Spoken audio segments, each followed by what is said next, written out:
por séculos, líderes e nações olharam para o mapa com medo, tentando adivinhar. Somos nós Gog e Magog. Era como uma caça ao tesouro amaldiçoada, onde o X no pergaminho não marcava uma fortuna, mas o epicentro do apocalipse. Cada nova crise, cada império em ascensão, cada movimento de tropas na fronteira era examinado sob a luz bruxuleante da profecia antiga. Generais traçavam linhas em mapas, teólogos escreviam tomos volumosos e diplomatas trocavam sussurros ansiosos, todos tentando identificar a face moderna de um inimigo descrito há mais de 2 milênios e meio. Mas e se a resposta não estiver no mapa, e sim no espelho? E se Gog e Magog for menos uma identidade nacional e mais um impulso sombrio que habita o coração da própria humanidade? Essa é a classe de pergunta que nos move. Você está no Contando Histórias, o lugar onde descobrimos que o passado é muito mais complexo, mais estranho e infinitamente mais relevante do que a versão simplificada que costumamos ouvir. Nossa missão é mergulhar nesses enigmas, não para encontrar respostas fáceis, mas para entender as perguntas profundas que eles nos fazem. Então, se você está pronto para desvendar este mistério conosco, esta é a hora perfeita para se inscrever e se juntar à investigação. A pergunta que vai guiar nossa jornada é exatamente esta. Será que, ao longo de séculos de especulação geopolítica, ao vasculhar mapas e manchetes de jornais, estávamos procurando a identidade de Gog e Magog no lugar completamente errado? A busca no mapa, convenhamos, sempre foi a mais sedutora. Ela transforma a profecia em um thriller de espionagem com implicações cósmicas. É uma narrativa que podemos visualizar, quase tocar. A história está repleta de suspeitos.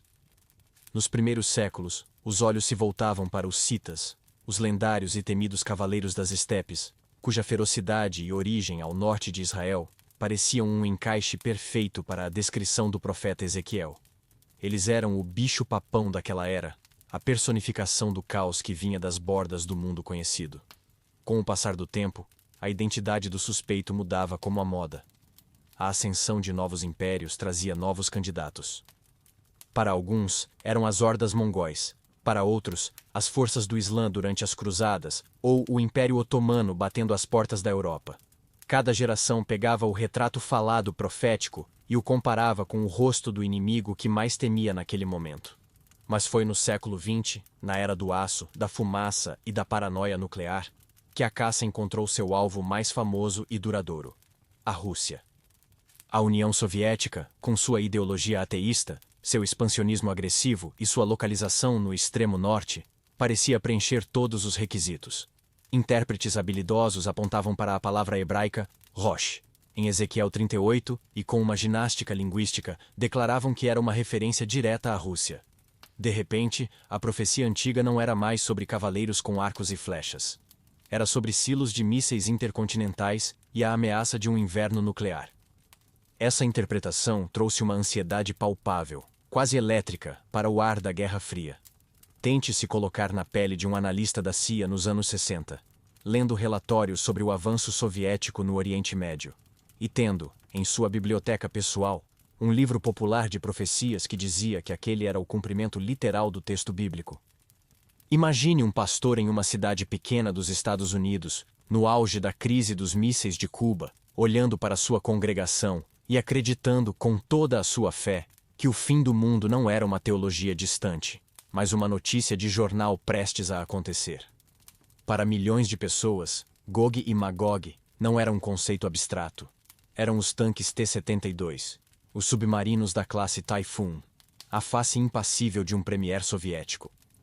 A profecia havia se tornado um mapa em tempo real para o Armagedon, e o medo era um companheiro constante. É precisamente aqui, no auge dessa certeza geopolítica, que propomos uma virada de 180 graus. E se essa busca frenética no mapa for uma distração monumental? E se a profecia não for um mapa para ser lido, mas um espelho para nos olharmos? A ideia contra-intuitiva que exploraremos é que Gog e Magog podem não ser um quem, mas um o quê. Não uma nação, mas um arquétipo. Não um povo específico, mas um padrão de comportamento, um impulso espiritual que reside latente na condição humana. Seria o arquétipo da rebelião final, a manifestação última da arrogância humana, que mesmo diante da evidência da ordem e da criação, escolhe o caos e a autodestruzione. É o impulso que leva uma civilização a se levantar contra a própria fonte de sua existência, movida por orgulho, ganância e um desejo insaciável de ser seu próprio Deus. Visto por essa lente, Gog e Magog não é um inimigo externo que precisamos encontrar, mas uma sombra interna que precisamos reconhecer. Toda essa investigação, todo esse debate milenar, se resume a duas passagens-chave na Bíblia, e apenas duas. Elas são os pilares gêmeos, sobre os quais todo o mistério foi construído. A primeira, e a original, está no Antigo Testamento, nos capítulos 38 e 39 do livro de Ezequiel. A segunda, e a mais enigmática, surge séculos depois, quase no final do Novo Testamento, no capítulo 20 do livro do Apocalipse. São os únicos dois lugares onde os nomes Gog e Magog aparecem juntos, selando-os para sempre na imaginação escatológica do mundo. E é aqui que o quebra-cabeça se torna verdadeiramente fascinante. Se você colocar as duas visões lado a lado, a interpretação do mapa geopolítico começa a apresentar rachaduras sérias. Em Ezequiel, a invasão de Gog parece ocorrer dentro do fluxo da história que conhecemos. É uma guerra por recursos, por tomar o despojo e arrebatar a presa. As nações ao redor reagem, questionam, e a batalha se desenrola em um cenário terrestre, com armas e consequências que, embora dramatizadas, ainda são reconhecíveis. Já no Apocalipse, o cenário é outro, de uma forma quase chocante. A aparição de Gog e Magog acontece depois do famoso milênio, um período de 1000 anos de paz e justiça sem precedentes na Terra. A humanidade viveu sob uma ordem benevolente, livre da influência direta do mal. E, no entanto, no final desse período, Satanás é solto por um breve tempo e consegue reunir uma multidão, numerosa como a areia do mar, de todas as nações, para uma última e suicida rebelião. Aqui está a pergunta que abre um abismo no centro da interpretação tradicional e que nos força a procurar uma resposta mais profunda. Como a mesma entidade, o mesmo inimigo chamado Gog e Magog, pode atacar em cenários tão radicalmente opostos? Porque o profeta no exílio babilônico e o apóstolo na ilha de Patmos usam o mesmo nome para descrever o que parecem ser duas guerras completamente diferentes, separadas por no mínimo um milênio inteiro. A contradição é tão gritante que exige uma explicação. Não podemos simplesmente ignorá-la. É a chave que pode decodificar todo o enigma. Para encontrarmos a resposta, precisamos fazer o que a maioria das interpretações apressadas não faz. Precisamos resistir à tentação de abrir o jornal de hoje, e em vez disso, ter a coragem de viajar para o passado distante, para o mundo de poeira, dor e esperança frágil do homem que primeiro ouviu esses nomes aterrorizantes. O profeta Ezequiel, exilado com seu povo nas margens do rio Quebar, no coração do Império Babilônico. É lá, na origem de tudo, que a primeira peça do quebra-cabeça nos aguarda. Antes de embarcarmos nessa viagem no tempo, a primeira pergunta é para você. Honestamente, qual era a sua primeira impressão sobre Gog e Magog antes de chegar aqui? Era um país específico no seu mapa mental? Uma aliança de nações que você ouviu falar? Compartilhe essa primeira ideia aí nos comentários, porque vai ser fascinante ver como nossas perspectivas podem mudar ao longo desta jornada. Para entender a visão de Gog e Magog, para sentir o peso aterrorizante dessas palavras, precisamos primeiro esquecer os nossos mapas e tentar enxergar o mundo através dos olhos do homem que as ouviu primeiro. E esses olhos pertenciam a alguém que havia perdido tudo. Antes de ser um profeta de visões cósmicas, Ezequiel era um sacerdote. Pense no que isso significava. Sua vida inteira, desde a infância, foi um treinamento para um único propósito, em um único lugar na terra: servir a Deus no Templo de Salomão, em Jerusalém. O templo não era apenas um prédio para ele. Era o centro do universo, o ponto de encontro entre o céu e a terra, a manifestação física da presença de Deus entre seu povo. Cada ritual, cada pedra, cada cheiro de incenso era a gramática da sua existência. E então, em 587 a.C., o mundo dele acabou. O exército babilônico não apenas conquistou sua nação, eles demoliram sua realidade. O templo foi incendiado, saqueado e reduzido a escombros. E Ezequiel, o sacerdote, foi arrancado de seu propósito e arrastado em correntes por mais de 1000 quilômetros até o coração do império inimigo, para uma terra que para ele era ritualmente impura, pagã e desoladora. Imagine a desorientação. Ele estava no auge de sua vida, com 30 anos, a idade em que seu serviço sacerdotal começaria oficialmente. Em vez de vestir as vestes de linho puro no lugar mais sagrado da terra, ele estava vestindo os trapos de um exilado, com a poeira da Babilônia em seus pés e o eco dos gritos de seu povo em seus ouvidos. Ser um sacerdote sem um templo é como ser um astrônomo em um mundo sem estrelas. Sua identidade foi amputada. Ele era um homem treinado para falar uma língua que não tinha mais onde ser falada, para executar uma função que não existia mais. Seu trauma não era apenas nacional, era existencial. E foi nesse estado de luto profundo, sentado entre outros sobreviventes em um campo de refugiados chamado Tel Abib, às margens do poeirento rio Quebar, que Deus o chamou para ser um profeta. Sua primeira visão não foi de anjos cantando, mas de uma tempestade vinda do norte, com rodas dentro de rodas e criaturas estranhas. Era o universo se revelando como algo muito mais selvagem, estranho e assustador do que a ordenada liturgia do templo jamais sugeriu. Vamos ampliar a câmera e olhar para o cenário ao redor dele. A Babilônia de Nabucodonosor era a Nova York de seu tempo, mas com uma dose extra de poder opressor. Era o centro pulsante de um império colossal. Imagine Ezequiel e seus companheiros exilados, olhando para a capital. Eles veriam o imenso zigurate de Etemenanque, a Torre de Babel original, perfurando o céu, um monumento à arrogância humana. Eles veriam os famosos jardins suspensos, uma maravilha de engenharia e extravagância. Eles passariam pelo monumental portão de estar, revestido de tijolos azuis esmaltados e decorado com imagens de leões e dragões, símbolos dos deuses que supostamente haviam derrotado o Deus de Israel. A cidade era uma demonstração esmagadora de poder, riqueza e idolatria. E em contraste gritante, havia os campos de refugiados judeus. Eram aglomerados de cabanas de barro, onde as pessoas tentavam reconstruir fragmentos de suas vidas. Eles não eram imigrantes em busca de uma vida melhor. Eram prisioneiros de guerra, os destroços de uma nação aniquilada, vivendo à sombra do poder que havia destruído tudo o que amavam. A nostalgia era o pão de cada dia, e o desespero, a água que bebiam. Essa miséria física era apenas o reflexo de uma crise espiritual muito mais profunda. A fé do povo de Judá estava em ruínas, assim como o templo. Por séculos, eles acreditaram em uma aliança com Deus, que em sua interpretação popular, garantia a proteção e a inviolabilidade de Jerusalém. A cidade de Davi não podia cair. O templo de Salomão não podia ser destruído. A derrota total e humilhante nas mãos dos babilônios criou um dilema teológico insuportável. Para a mente de um exilado comum, só havia duas explicações possíveis, e ambas eram aterrorizantes. A primeira era que o Deus de Israel era fraco. Ele havia enfrentado os deuses da Babilônia, como o poderoso Marduk, e perdido. Ele era apenas mais um deus tribal, menor, incapaz de proteger seu próprio povo.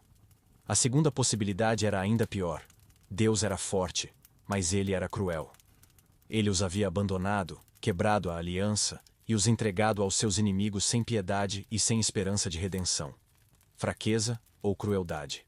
Essas eram as opções que sussurravam ao redor das fogueiras no exílio, envenenando os corações com cinismo e desespero. É neste cenário de colapso total da fé que Ezequiel recebe sua missão. E não era para ser um consolador que distribuía palavras doces. Sua tarefa era ser um eletrochoque para a alma da nação.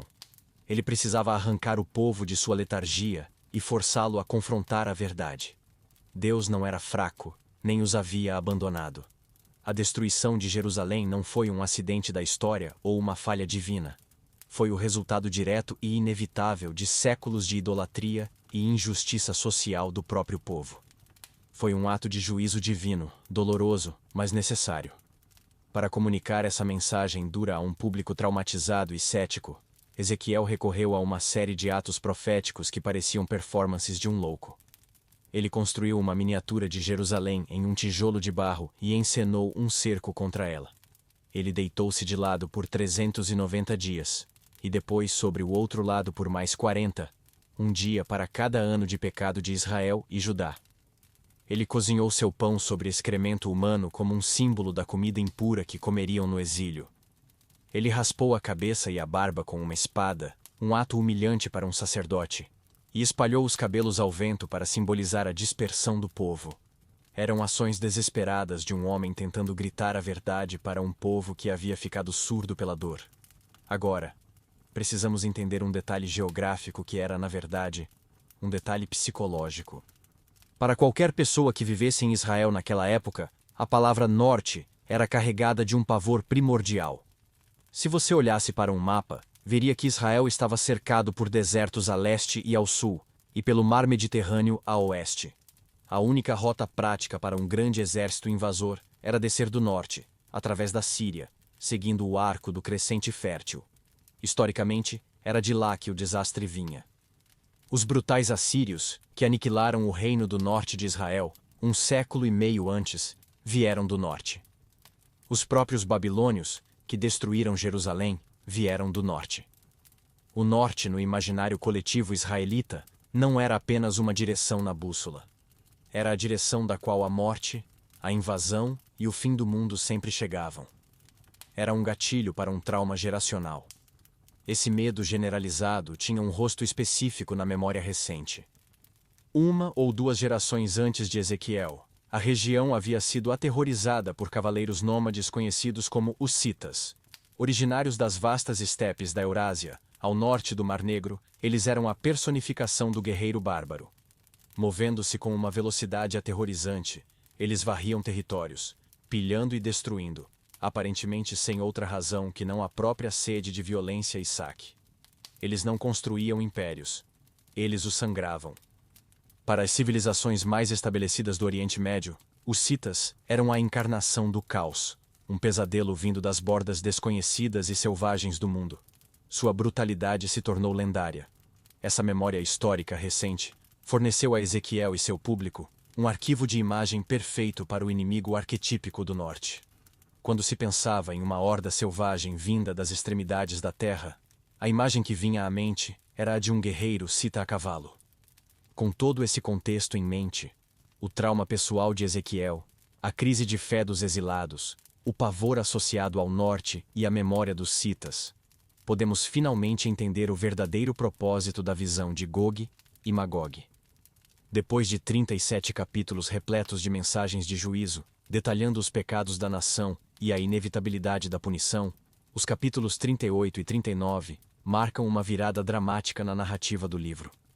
A visão não é apresentada como mais uma ameaça para aterrorizar um povo já quebrado. Pelo contrário, ela é apresentada como a promessa final de restauração e esperança.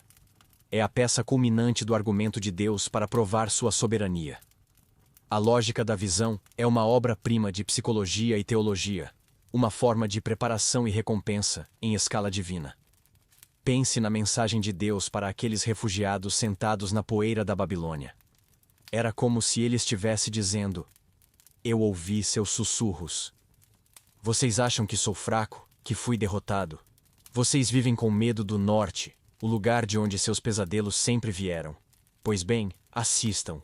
Em um futuro distante, quando meu povo estiver restaurado e vivendo em paz, eu mesmo farei algo inimaginável. Eu trarei uma coalizão de todas as nações bárbaras que vocês mais temem, a soma de todos os seus medos do norte, liderada por uma figura chamada Gog. Eu os atrairei, como se puxasse um anzol em seu queixo, para as montanhas de Israel. E lá, diante dos olhos de todo o mundo, eu os aniquilarei de forma tão espetacular e sobrenatural, com terremotos, fogo e enxofre, que nenhuma nação, e especialmente vocês, jamais voltará a duvidar de quem eu sou. Eu farei isso não para puni-los, mas para santificar meu nome e provar, de uma vez por todas, que eu estou no controle da história. A visão de Gog, portanto, no seu contexto original, não era um mapa para decifrarmos qual país nos atacará no futuro. Era um espelho divino, erguido para um povo exilado e desesperançado, refletindo a promessa de que o Deus deles não apenas era soberano sobre a história, mas que ele usaria o maior medo deles para realizar a maior demonstração de seu poder e de sua fidelidade. A poeira do exílio assenta sobre tudo, cobrindo o presente com uma camada de monotonia e desespero. Mas para Ezequiel, há momentos em que a poeira se agita, não por uma brisa do rio Quebar, mas por um vento que sopra de outra dimensão. A visão não pede permissão, ela se impõe. Não é um sonho que se desenrola suavemente por trás de suas pálpebras. É uma realidade mais nítida e mais terrível do que a própria Babilônia que o cerca. É como se um teatro divino fosse montado à força dentro de sua mente, as cortinas se abrindo para revelar um drama dirigido pelo próprio Deus. O som do mundo desaparece, substituído pelo som de um exército marchando na eternidade. As cores da Babilônia se apagam, saturadas pela visão de escudos e capacetes brilhando sob um sol profético.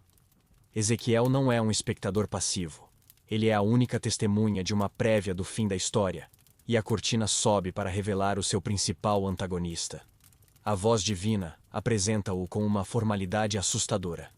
Filho do homem, vira o teu rosto contra Gog, da terra de Magog, o príncipe-chefe de Meseque e de Tubal, e profetiza contra ele.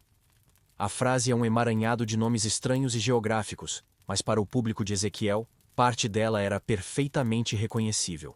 Meseque e Tubal? Sim, eles conheciam esses nomes. Eram reinos reais, localizados ao norte de Israel, na região montanhosa da Anatólia, a atual Turquia. Eram conhecidos por seu comércio de metais e escravos, nações do limite do mundo civilizado. Mas Gog e Magog? Esses nomes eram diferentes. Não correspondiam a nenhum rei ou império conhecido na história. Gog surge do nada, um nome sem passado, o que lhe confere imediatamente uma aura de mistério, de algo mais do que um simples monarca. É quase como se Gog não fosse um nome próprio, mas um título, uma designação para o inimigo final do norte, o líder arquetípico da horda que assombrava os pesadelos de Israel. Ele é o governante da terra de Magog, um lugar igualmente sombrio e sem coordenadas precisas, o coração das trevas de onde o ataque final seria lançado. E ele não virá sozinho. A câmera da visão se afasta, revelando a escala aterrorizante de sua aliança. Este não é apenas um ataque do norte, é algo muito maior. A voz divina continua a lista, e cada nome adiciona uma nova direção à bússola do terror. Vemos a Pérsia, o grande império a leste com seus guerreiros formidáveis. Vemos Cush, a terra que hoje conhecemos como Etiópia e Sudão, representando o extremo sul. Vemos Puti, a antiga Líbia, marcando a fronteira oeste. E do norte, juntando-se a Meseque e Tubal, vem Gomer e a casa de Togarma, outros povos da região da Anatólia. A visão está pintando um quadro que, para Ezequiel, seria o equivalente a uma guerra mundial. É o mundo inteiro se unindo, uma aliança profana de todas as nações da periferia, cercando o pequeno e restaurado povo de Israel. A ameaça não está mais contida na memória dos citas ou na brutalidade dos babilônios. Ela se tornou global. Uma força esmagadora convergindo de todos os cantos da terra conhecida, com um único alvo em mente. Mas qual é a motivação dessa força colossal? O que poderia unir persas, africanos e anatólios em uma única causa contra uma nação que, na visão, está vivendo em paz? A resposta de Ezequiel é chocantemente banal, e por isso mesmo, profundamente reveladora. Não há nenhuma grande causa ideológica, nenhuma guerra santa, nenhuma disputa teológica. A motivação de Gog é a mais antiga e sombria de todas, a pura e simples ganância. A voz divina coloca as palavras na boca de Gog. Virei para tomar o despojo e para arrebatar a presa. É um assalto, um roubo em escala planetária. A visão descreve o povo de Israel vivendo em um estado de paz idílica, em aldeias sem muros, confiantes e seguros. Eles reconstruíram suas vidas, prosperaram e baixaram a guarda. E é precisamente essa imagem de prosperidade vulnerável que atrai o olhar predador de Gog. Ele vê um alvo fácil, uma fortuna esperando para ser tomada. Ele não é um conquistador com um manifesto. Ele é um abutre cósmico, atraído pelo cheiro de vida e paz, com a intenção de devorá-la. Isso o torna ainda mais monstruoso. Ele não quer destruir por ódio a Deus, pelo menos não explicitamente. Ele quer destruir por amor ao que pode roubar. E é aqui que a visão da sua virada mais desconcertante. A revelação que desafia todas as nossas noções de como Deus interage com o mal. Ao se dirigir a Gog, Deus não diz, eu te impedirei, ou eu te castigarei se você vier. Em vez disso, ele diz algo muito mais ativo e chocante. Uma frase que ecoa ao longo do capítulo. Eu te farei voltar, e te porei anzóis nos queixos, e te farei sair, a ti e a todo o teu exército. Repense essa imagem.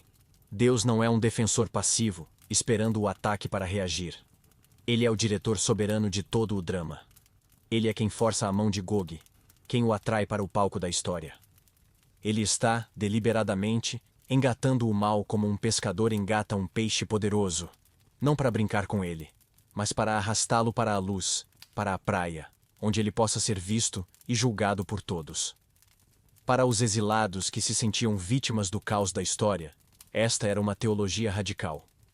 Ela dizia que até mesmo o ato mais maligno, a maior manifestação de rebelião e ganância humana, não acontece fora do controle de Deus. Pelo contrário, Deus, em sua soberania incompreensível, usa a própria intenção maligna de Gog para cumprir seu próprio propósito final, a revelação de seu poder e sua glória. Ele está provocando a besta a sair de sua toca, para poder finalmente dar-lhe o golpe de misericórdia à vista de todos. O exército avança. A horda, numerosa como a areia do mar, cobre as montanhas de Israel como uma nuvem de tempestade. O suspense é insuportável. E então, no momento em que a vitória de Gog parece certa, o palco da natureza se revolta contra ele. A aniquilação não vem das mãos de um exército israelita. Não há uma única lança humana levantada em defesa. A vitória é inteiramente, espetacularmente e sobrenaturalmente de Deus. A visão se torna um espetáculo de efeitos especiais apocalípticos. Primeiro, um terremoto. Não um tremor qualquer, mas um grande tremor de terra na terra de Israel. Tão violento que os peixes do mar, e as aves do céu, e os animais do campo, tremerão diante da minha presença, e os montes serão deitados abaixo. A própria topografia da terra se desfaz em pânico. Em seguida, vem a confusão psicológica. Deus envia um pânico tão profundo no coração do exército invasor, que a aliança se desfaz em um frenesi de autodestruição. A espada de cada um será contra o seu irmão, diz a visão. A maior força militar já reunida desmorona sobre si mesma, em uma carnificina de fogo amigo. E finalmente do céu, vem o golpe final.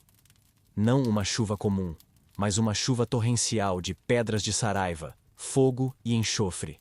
Uma imagem que ecoa a destruição de Sodoma e Gomorra. É a descriação, a natureza se voltando contra aqueles que vieram para destruir.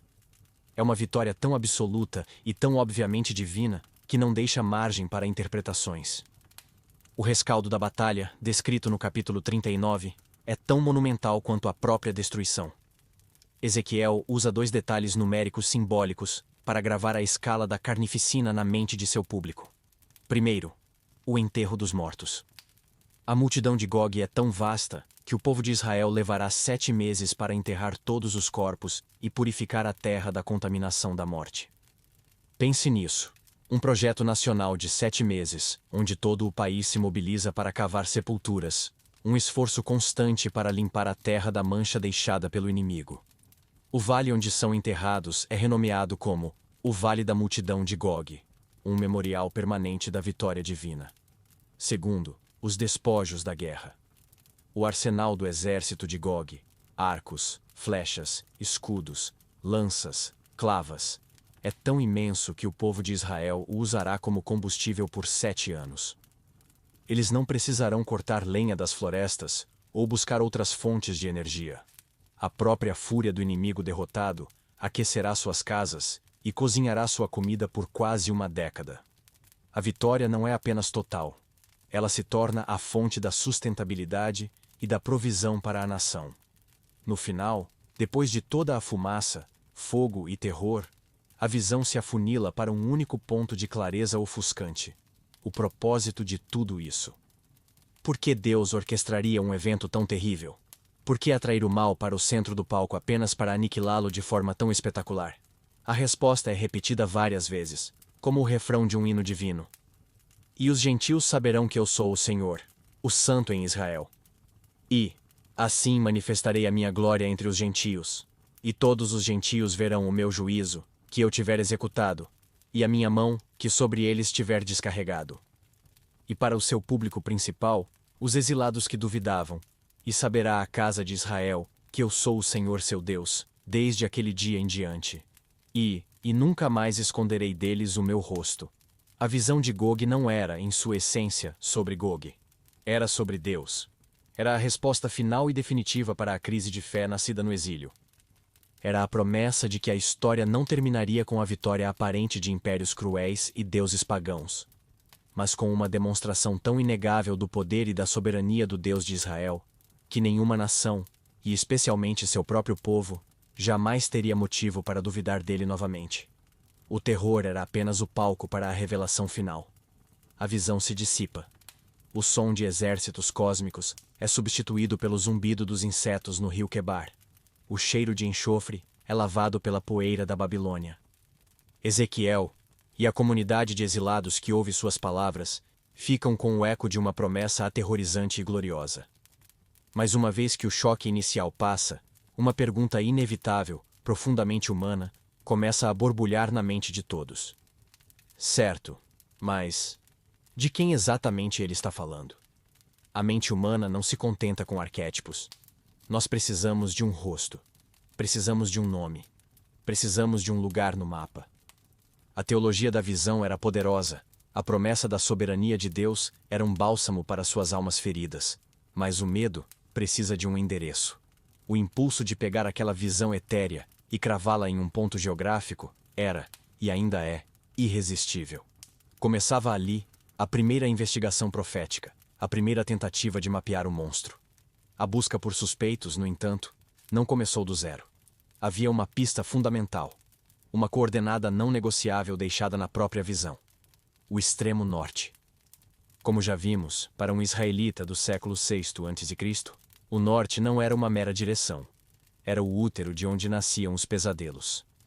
Portanto, os primeiros detetives proféticos não perderam tempo olhando para o sul, para o Egito ou para o leste, em direção à Índia. Seus olhos e seus mapas mentais se ergueram instintivamente, passando pela Síria, pela Anatólia, e se fixaram nas vastas, selvagens e misteriosas terras que se estendiam além do Mar Negro, no coração da estepe eurasiana. Era lá, nas bordas do mundo conhecido, que o candidato perfeito residia.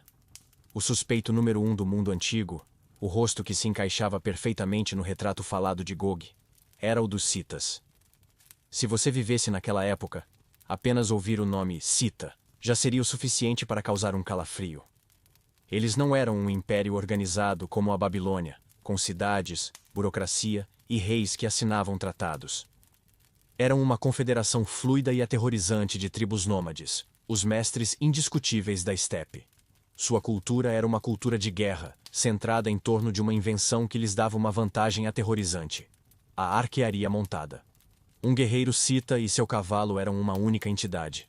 Uma centrífuga de morte capaz de disparar flechas com precisão mortal enquanto galopava a toda velocidade.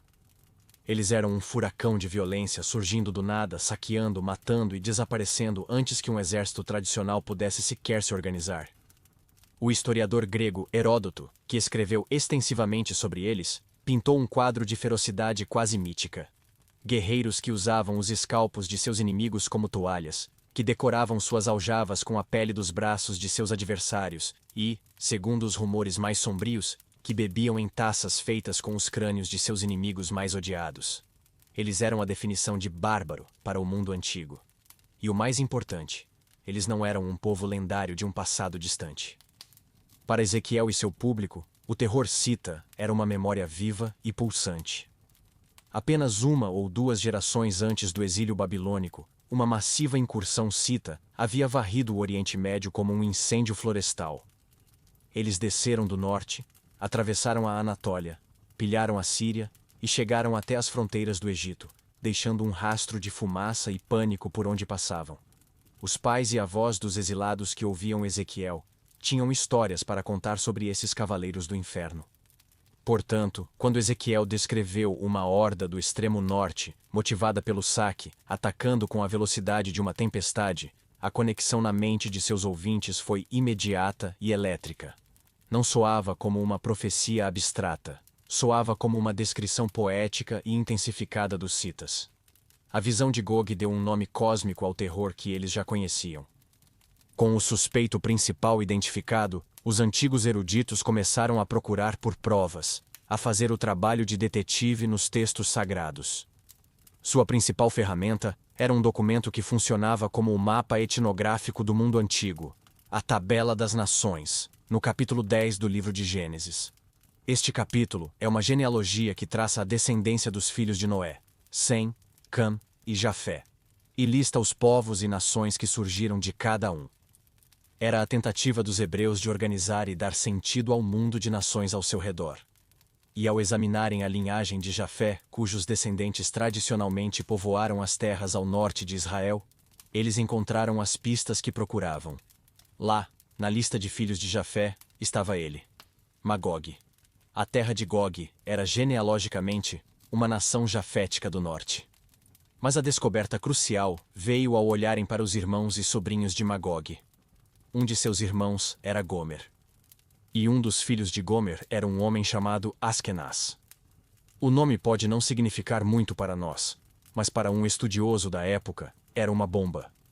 Registros cuneiformes dos assírios, os grandes arquivistas do período, referiam-se aos citas com um nome muito específico, os Ashguzai, ou Ishkuzai. A semelhança sonora entre Ashguzai e o nome bíblico Askenaz era impressionante, forte demais para ser uma coincidência. A conexão estava feita. Para eles, era uma prova textual. Os citas, Ashguzai, eram descendentes de Askenaz, o sobrinho de Magog. Eles faziam parte da mesma família de nações do norte. A Bíblia parecia confirmar a identidade do suspeito. As evidências continuavam a se acumular.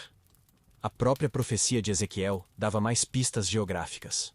Lembre-se que Gog é chamado de príncipe-chefe de Meseque e Tubal. Como vimos, Meseque e Tubal eram reinos conhecidos na Anatólia. A história e a arqueologia confirmam que as incursões citas não se limitaram às estepes.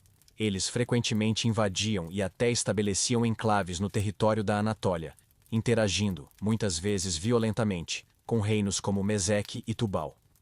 Um líder surgindo naquela região e unificando essas tribos do norte sob seu comando para um grande ataque ao sul? Para o mundo de Ezequiel, isso não era fantasia. Era um cenário geopolítico perfeitamente plausível, quase previsível. A geografia da profecia e a geografia do mundo real pareciam se alinhar com uma precisão assustadora. Então, vamos nos colocar no lugar deles por um momento. Vamos usar a lente empática para avaliar o caso que eles construíram. A evidência era, para a época, esmagadora. Primeiro, a direção. A profecia aponta para o norte, e os citas eram a grande potência do norte. Segundo, o comportamento. A profecia descreve uma horda movida por ganância e saque, e essa era a exata reputação dos citas. Terceiro, a memória histórica. O terror cita não era um mito, mas uma lembrança recente e traumática. Quarto, as pistas genealógicas e linguísticas. A tabela das nações em Gênesis conectava Magog a Askenaz, cujo nome era quase idêntico ao nome assírio para os citas. Quinto, as pistas geográficas internas. A menção de Meseque e Tubal se encaixava perfeitamente na área de influência e atividade dos citas. Diante de tudo isso, a conclusão era quase inevitável. Gog era um futuro grande líder cita, e a terra de Magog era o coração do território cita ao norte do Mar Negro. A primeira interpretação da profecia mapa não nasceu de uma imaginação febril, mas de uma dedução lógica e racional, baseada nas melhores informações disponíveis na época. E assim, a semente foi plantada.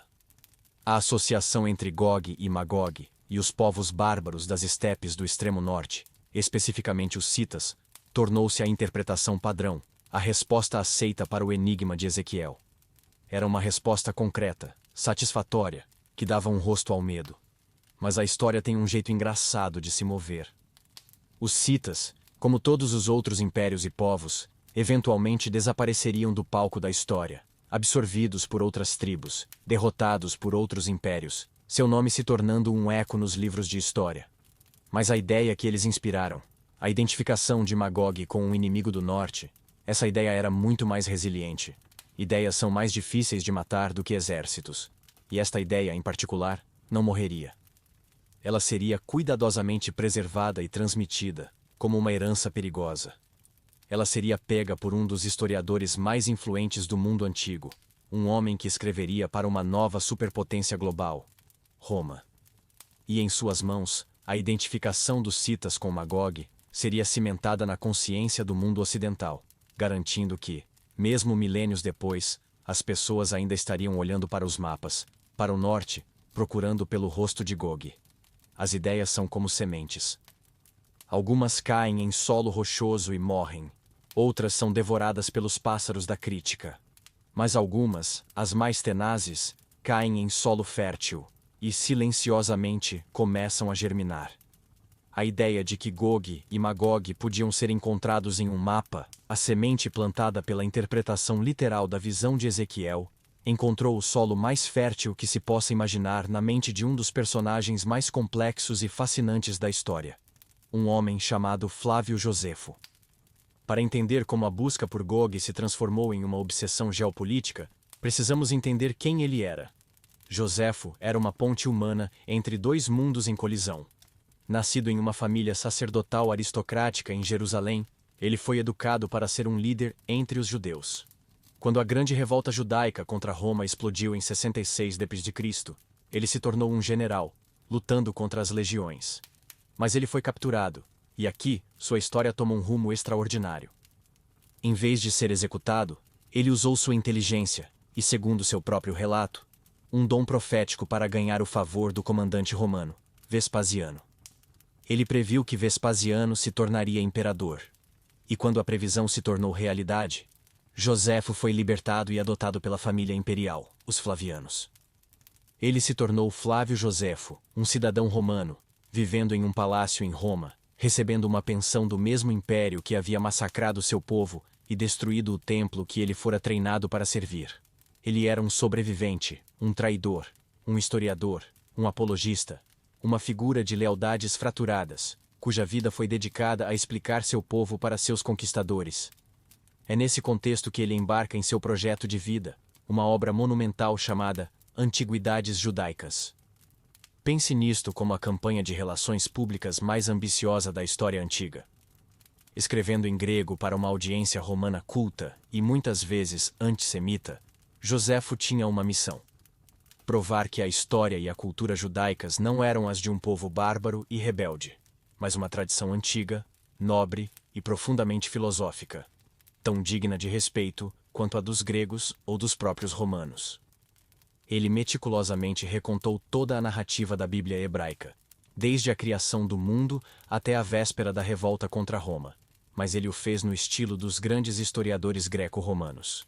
Ele suavizou as partes mais estranhas, racionalizou os milagres sempre que possível, e tentou apresentar os patriarcas e profetas como figuras com as quais um nobre romano pudesse se identificar. Ele estava traduzindo o universo hebraico para a linguagem do império.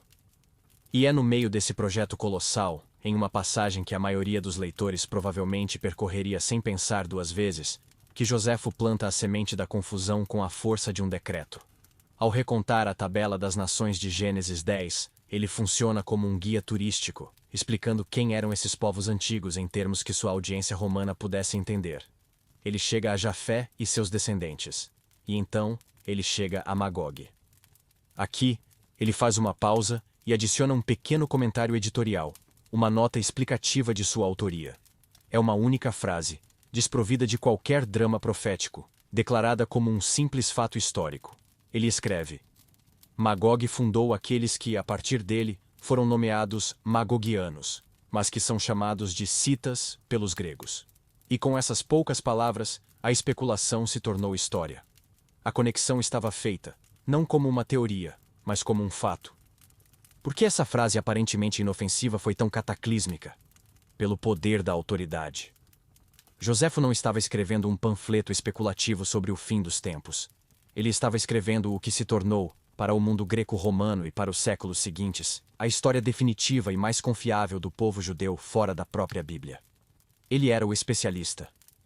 Sua obra se tornou uma fonte primária, um texto de referência obrigatório para qualquer um que quisesse entender o judaísmo e suas escrituras. Quando Flávio Joséfo, o grande historiador, afirmava com a sobriedade de um acadêmico que Magog era o ancestral dos citas, isso não era tratado como uma interpretação. Era tratado como um fato histórico, um dado enciclopédico. A questão estava resolvida. Aqui vemos a grande transição. O momento em que a profecia espelho de Ezequiel foi permanentemente achatada e transformada na profecia mapa. A visão original de Ezequiel era uma peça de teatro teológico, vibrante e cheia de fúria divina, projetada para chocar um povo exilado e fazê-lo olhar para dentro, para sua própria fé, e para cima, para a soberania de Deus. 6 séculos depois, nas mãos de Joséfo, a visão foi dissecada, e um de seus personagens, Magog, foi retirado do palco espiritual e fixado como um alfinete em um mapa geográfico. O propósito mudou radicalmente. Não era mais sobre revelar o caráter de Deus em um momento de crise. Tornou-se sobre identificar um grupo de pessoas em um local específico. A profundidade tridimensional da revelação espiritual foi trocada pela clareza bidimensional de um fato etnográfico. Uma vez que Joséfo cimentou essa ideia em sua obra de referência, ela começou uma longa jornada através do tempo, uma cadeia de herança intelectual que garantiria sua sobrevivência. Os primeiros e mais influentes pensadores cristãos, os pais da Igreja, leram Joséfo. Eles o reverenciavam como uma autoridade histórica. Homens como Eusébio de Cesareia, considerado o pai da história da Igreja, e Jerônimo, o erudito que traduziu a Bíblia inteira para o latim, criando a Vulgata, que seria o texto padrão da cristandade ocidental por mais de 1000 anos, ambos ecoaram a identificação de Joséfo em seus próprios escritos. Para eles, era simples. Joséfo, o especialista judeu, disse que Magog eram os citas. Então, Magog eram os citas. Essa informação foi então copiada, à mão, por incontáveis monges em scriptoriums de mosteiros por toda a Europa medieval. Com cada cópia, a conexão se tornava mais forte, mais inquestionável. Era parte do cânone do conhecimento. A consagração final dessa ideia como um fato estabelecido veio no século VII, através de um homem chamado Isidoro de Sevilha. Isidoro compilou uma das obras mais importantes da Idade Média, as Etimologias. Era, em essência, a primeira enciclopédia do mundo, uma tentativa ambiciosa de resumir todo o conhecimento humano, de teologia e história à agricultura e medicina, em um único volume. As Etimologias se tornaram um best-seller medieval, um dos livros mais lidos, copiados e citados por quase 1000 anos. Se você fosse uma pessoa educada na Idade Média, você teria lido, ou pelo menos ouvido falar da obra de Isidoro. E lá, em sua seção sobre a história das nações, Isidoro de Sevilha repete, quase palavra por palavra, a identificação de Joséfo. A partir daquele momento, a ideia de que Magog era o progenitor dos citas deixou de ser uma nota de rodapé histórica e tornou-se parte da estrutura fundamental do conhecimento medieval.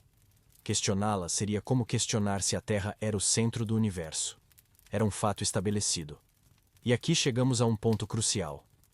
Com o passar do tempo, o povo cita original, como uma entidade política e cultural distinta, desapareceu. Eles foram conquistados, absorvidos, dispersos, sumindo nas brumas da história como tantos outros povos. Mas o nome, cita, e mais importante, a região que eles habitavam, as vastas e indomáveis estepes ao norte do Mar Negro, o que hoje corresponde em grande parte à Ucrânia e ao sul da Rússia, permaneceram na imaginação ocidental como o lar arquetípico dos bárbaros. O rótulo cita tornou-se um termo genérico, quase preguiçoso, usado por historiadores gregos, romanos e medievais para descrever qualquer grupo de nômades guerreiros que emergisse daquela parte do mundo. A identificação profética estava agora firmemente soldada não mais a um povo específico, mas a uma região no mapa. Isso criou o que podemos chamar de um espaço vago profético. havia uma vaga aberta para o cargo de Gog e Magog. E o principal pré-requisito era a origem geográfica. O palco estava perfeitamente montado. A semente da confusão, plantada por Ezequiel, regada por Joséfo e cultivada por séculos de tradição, havia se tornado uma árvore robusta. Agora, ela só precisava que um novo poder, uma nova força temível e expansionista, surgisse daquela mesma região do mundo. Quando isso acontecesse, os intérpretes da profecia, armados com séculos de certeza histórica, não hesitariam em pegar a antiga etiqueta empoeirada de Gog e Magog e colá-la nesse novo rosto. A busca estava longe de terminar, estava apenas esperando por seu próximo suspeito. A semente da confusão, plantada por Ezequiel e selada em cimento histórico por Joséfo, atravessou séculos. Por mais de 1500 anos, ela permaneceu relativamente dormente. Uma curiosidade para teólogos e historiadores. Um eco nos corredores empoeirados de mosteiros e universidades. A ideia de que Magog era um código para os bárbaros do norte era um fato estabelecido, mas os bárbaros em questão mudavam constantemente e raramente pareciam uma ameaça apocalíptica. A semente estava lá, no subsolo da consciência ocidental, esperando. E então, o século XX explodiu. E naquela mesma região geográfica, que por tanto tempo fora o lar dos citas e de outras hordas nômades, um novo poder surgiu. Um poder de uma escala e de uma natureza que o mundo jamais tinha visto. O vago e antigo inimigo do norte agora tinha um rosto terrivelmente moderno. Uma bandeira vermelha com uma foice e um martelo. E, o mais importante de tudo, um arsenal de armas nucleares. A União Soviética havia chegado. E para milhões de leitores de profecias, a longa espera havia terminado. Magog tinha um nome.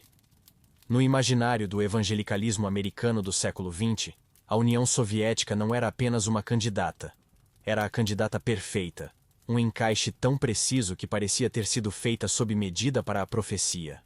Todos os requisitos pareciam ser preenchidos com uma precisão assustadora. A geografia?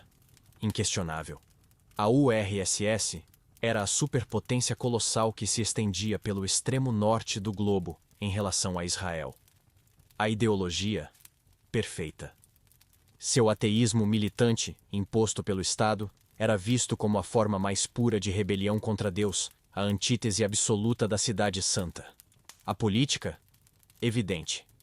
O expansionismo soviético, o apoio a regimes árabes hostis a Israel e a retórica anti-ocidental pareciam um ensaio geral para a invasão profetizada. O caráter? Inconfundível. No discurso popular, especialmente após ser rotulada de Império do Mal, a URSS representava a escuridão, a tirania e a opressão, um adversário moral claro para o mundo livre e seus valores judaico-cristãos. O antigo retrato falado de um bárbaro a cavalo foi substituído pela imagem de um urso formidável, com garras de aço e um rosnado ideológico. Mas para que a teoria passasse de uma suspeita plausível para uma certeza dogmática, era necessária uma prova mais concreta, uma arma fumegante linguística que conectasse diretamente o texto antigo à superpotência moderna. E os proponentes dessa teoria acreditaram tê-la encontrado em uma única palavra hebraica no segundo versículo de Ezequiel 38, a palavra Rosh. O texto diz: Gog, da terra de Magog, o príncipe-chefe de Meseque e Tubal. A palavra hebraica traduzida como chefe ou principal é Rosh. Para a esmagadora maioria dos acadêmicos de hebraico e para quase todas as traduções modernas da Bíblia, o caso é claro. Rosh é uma das palavras mais comuns na língua, significando cabeça, chefe ou principal. A frase significa, portanto, o principal governante de Meseque e Tubal. É um adjetivo que descreve o status de Gog. Mas para os popularizadores da profecia do século XX, essa interpretação era um erro. Eles argumentaram que Rosh não era um adjetivo, mas um nome próprio. Um nome antigo, eles afirmavam, para o povo que daria origem à Rússia. A semelhança sonora entre Rosh e Rússia era apresentada como a prova irrefutável, a chave que destravava todo o mistério. Com essa chave em mãos, eles construíram um mapa profético completo e aparentemente inexpugnável. Rosh era a Rússia. As outras nações mencionadas foram rapidamente identificadas no mesmo mapa. Mesek, eles argumentavam, era um nome antigo para Moscou. Tubal, com um pouco mais de esforço, foi ligado à cidade siberiana de Tobolsk, também fundada por um príncipe russo. De repente, a profecia de Ezequiel se tornou um briefing de inteligência do Pentágono sobre uma futura invasão russa ao Oriente Médio. Essa exegese foi tirada dos seminários e transformada em um fenômeno cultural de massa, por livros que venderam dezenas de milhões de cópias. O mais famoso de todos, A Agonia do Grande Planeta Terra, de Hal Lindsey, publicado em 1970, tornou-se um dos livros de não-ficção mais vendidos da década. Ele apresentava o caso Rússia na Magog, de forma simples, direta e convincente, transformando milhões de leitores comuns em decodificadores de profecias que viam o fim dos tempos se desenrolar nas manchetes diárias. Para entender a popularidade explosiva dessa teoria, precisamos nos transportar de volta ao clima da Guerra Fria. Esta não era uma era de paz e segurança. Era uma era de ansiedade existencial constante, a primeira na história humana em que a aniquilação total da civilização não era uma fantasia religiosa, mas uma possibilidade tecnológica a 30 minutos de distância. Tente imaginar o medo. A crise dos mísseis de Cuba, quando o mundo prendeu a respiração por 13 dias, acreditando que a guerra nuclear era iminente. A construção de abrigos antiaéreos nos quintais. As sirenes de ataque aéreo testadas regularmente. As crianças nas escolas sendo ensinadas a se abaixar e cobrir sob suas mesas, um gesto fútil contra uma explosão atômica. Nesse mundo aterrorizado, a profecia de Ezequiel foi relida e reinterpretada. A chuva de fogo e enxofre que destruiria o exército de Gog. Para a geração da Guerra Fria, isso não soava como um milagre antigo. Soava como uma descrição perfeita de uma retaliação nuclear. A profecia tornou-se terrivelmente relevante. Essa mentalidade mudou fundamentalmente a maneira como milhões de pessoas consumiam as notícias. O Jornal da Manhã não era apenas um registro de eventos. Era um boletim de cumprimento profético. As pessoas liam o jornal com uma mão e a Bíblia com a outra. Quando a União Soviética invadiu o Afeganistão, não era apenas um ato de agressão geopolítica. Era Magog fazendo seu movimento em direção ao sul, em direção ao Oriente Médio, exatamente como previsto. Quando a Rússia vendia armas para o Egito ou a Síria, não era diplomacia de superpotência. Era a coalizão de Gog se formando. Cada discurso hostil de um líder soviético na ONU, cada teste de míssil, cada manobra militar era visto como mais um tic-tac no relógio do Armagedon. A teoria oferecia uma narrativa abrangente, um roteiro divino que dava sentido a um mundo caótico e assustador. Ela transformava o fluxo aleatório e confuso de eventos internacionais em uma história com começo, meio e um fim predeterminado. Não podemos subestimar o poderoso apelo psicológico dessa certeza.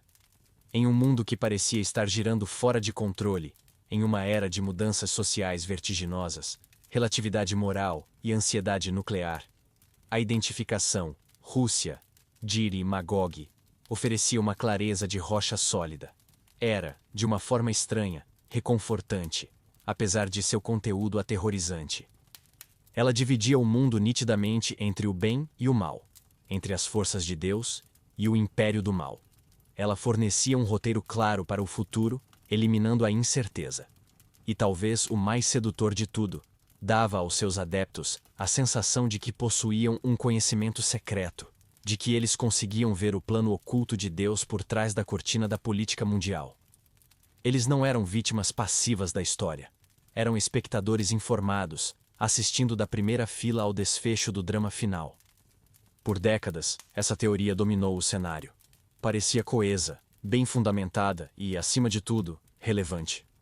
A cada nova crise, sua aparente validade era reforçada. A estrutura parecia inabalável, um forte de certeza em um mar de medo.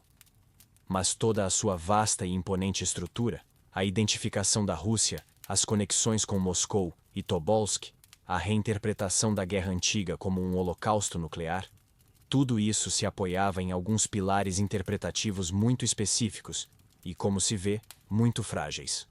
O pilar principal, a viga mestra que sustentava todo o edifício, era aquela única palavra: Rosh. A afirmação de que Rosh significa Rússia era o alicerce de tudo. Mas o que acontece quando examinamos esse pilar, não sob a luz bruxuleante da ansiedade da Guerra Fria, mas sob a luz fria e clara da linguística, da história e do próprio texto bíblico? O que acontece quando começamos a testar a resistência dessas fundações? Podemos descobrir que a fortaleza de certeza que deu conforto a milhões de pessoas pode ser, na verdade, uma casa de cartas prestes a desmoronar. Por décadas, a teoria de que Gog e Magog era a Rússia soviética foi apresentada como um caso encerrado, uma fortaleza de certeza profética. Mas toda fortaleza, não importa quão imponente, tem seus alicerces. E agora, vamos fazer o que poucos se atreveram a fazer. Vamos descer ao subsolo e testar a integridade desses alicerces. Vamos colocar o pilar central que sustenta todo o edifício no banco das testemunhas. E esse pilar é uma única e pequena palavra hebraica: Rosh. A afirmação de que Rosh é um nome próprio que se refere à Rússia é a viga mestra de toda a teoria. Se essa viga quebrar, todo o resto desmorona. E a verdade contra-intuitiva, o fato que é um consenso esmagador entre acadêmicos de hebraico bíblico em todo o mundo, é que essa viga não é de aço, é de vidro. A palavra Rosh aparece quase 600 vezes no Antigo Testamento. É uma das palavras mais comuns na língua. E em 599 dessas vezes, ninguém discute seu significado. Significa cabeça, como a cabeça de uma pessoa. Significa topo, como o topo de uma montanha. Significa líder, chefe ou principal. É por isso que traduções modernas e acadêmicas, feitas por especialistas que dedicaram suas vidas ao idioma, traduzem a frase em Ezequiel 38 como príncipe-chefe ou governante principal de Meseque e Tubal. Rosh funciona como um adjetivo, descrevendo a posição de Gog como o líder supremo da coalizão, não como o nome de outra nação em sua lista. Mas vamos um pouco mais fundo, para a gramática da questão, pois é aqui que a evidência se torna ainda mais clara. No hebraico bíblico, quando você lista uma série de nomes ou lugares, você os conecta com uma conjunção, a letra Waw, que significa E. Seria como os Estados Unidos, o México e o Canadá. Se Ezequiel quisesse dizer que Gog governava 3 lugares distintos, o texto hebraico mais natural diria príncipe de Rosh, e Mesec e Tubal. Mas a conjunção I não está lá no manuscrito. A ausência dela é um forte indicador gramatical de que Rosh não está na mesma categoria de Mesec e Tubal. Em vez disso, está ligado à palavra príncipe, descrevendo-o. É o príncipe-chefe de Meseque e Tubal. A interpretação que transforma Rosh em um nome próprio aqui não é apenas improvável. Ela força a gramática hebraica a fazer algo que ela normalmente não faz. Agora, vamos abordar o argumento principal, a suposta semelhança sonora entre Rosh e Rússia. Este é um exemplo clássico do que os linguistas chamam de etimologia popular. Uma conexão baseada em sons parecidos, e não em história real.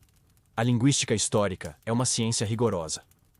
Para provar que uma palavra moderna deriva de uma antiga, você precisa de uma trilha de evidências, uma linhagem que mostre como a palavra evoluiu ao longo do tempo.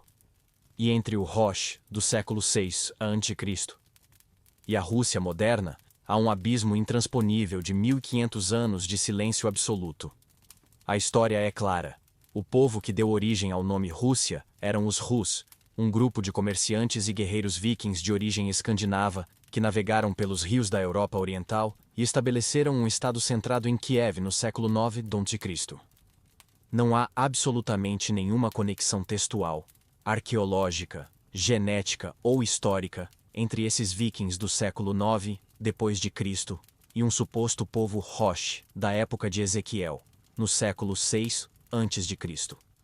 É como encontrar a sílaba mar na palavra martelo e concluir que martelos são feitos de água do oceano. Com o pilar central quebrado, os suportes secundários caem rapidamente. A identificação de Meseque com Moscou e Tubal com Tobolsk é um anacronismo de proporções épicas. Pense nisso por um segundo. Ezequiel escreveu sua profecia por volta de 580 a.C. A cidade de Moscou, segundo os registros históricos, foi fundada em 1147 d.C. A cidade siberiana de Tobolsk foi fundada ainda mais tarde, em 1587 d.C. Isso significa que, para essa interpretação estar correta, Ezequiel estaria se referindo a uma cidade que só existiria 1.700 anos no futuro, e a outra que só existiria 2.100 anos no futuro. Isso ignora o princípio mais fundamental da comunicação: falar de uma forma que sua audiência original possa entender. Para os exilados na Babilônia, Meseque e Tubal eram nações reais e contemporâneas na Anatólia. A ideia de que Deus estava lhes dando nomes de cidades russas futuras, que ninguém no mundo conheceria por quase 2 milênios, desafia a lógica. O que estamos vendo aqui é a diferença crucial entre duas maneiras de ler um texto antigo: exegese e eisegese. A exegese é o processo de extrair cuidadosamente o significado do texto, levando em conta sua língua original, seu contexto histórico e sua gramática. É um trabalho de escuta. A eisegese é o oposto. É quando você começa com uma ideia pré-concebida, uma conclusão que você já tem. Por exemplo, a União Soviética é o inimigo profético. E então você projeta essa ideia de volta para o texto, procurando por qualquer semelhança sonora ou conexão frágil para apoiar a conclusão que você já tirou.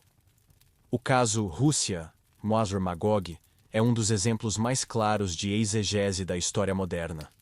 É a definição literal de ler as manchetes do jornal de volta para a profecia. A prova final e mais dramática do colapso deste mapa profético não veio de um livro de teologia, mas das telas de televisão de todo o mundo.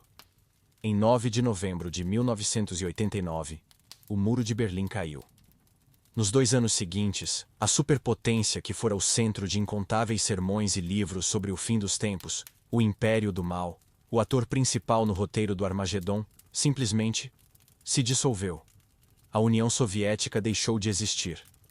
Imagine o choque e a confusão. A invasão que era descrita como iminente por décadas de repente se tornou historicamente impossível.